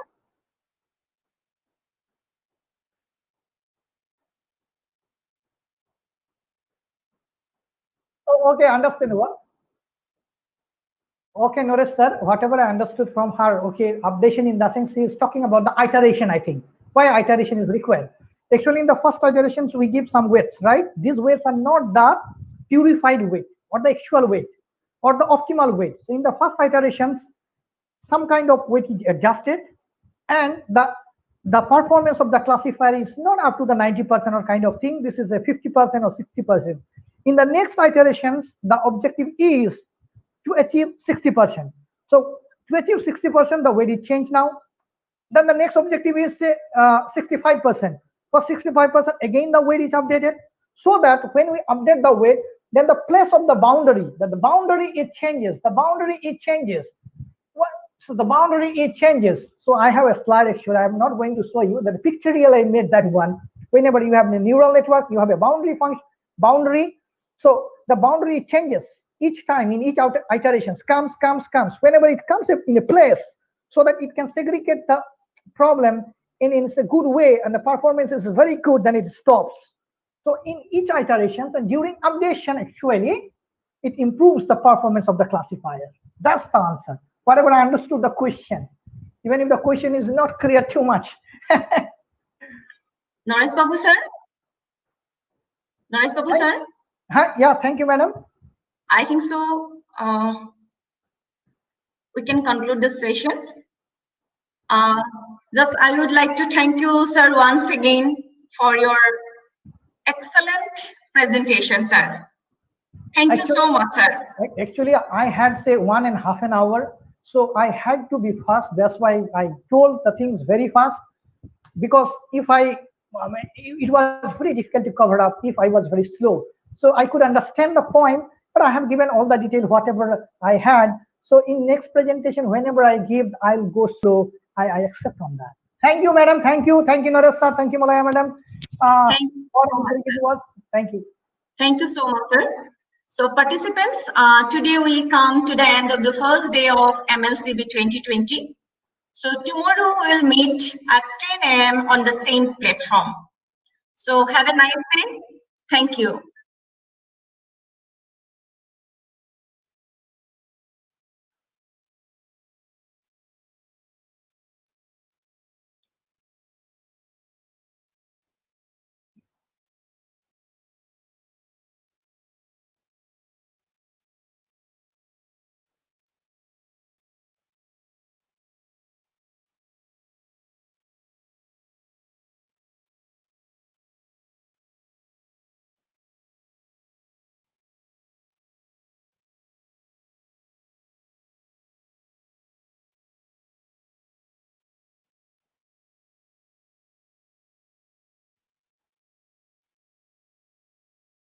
Okay. Once again, thank you. Thank you all. Namaskar.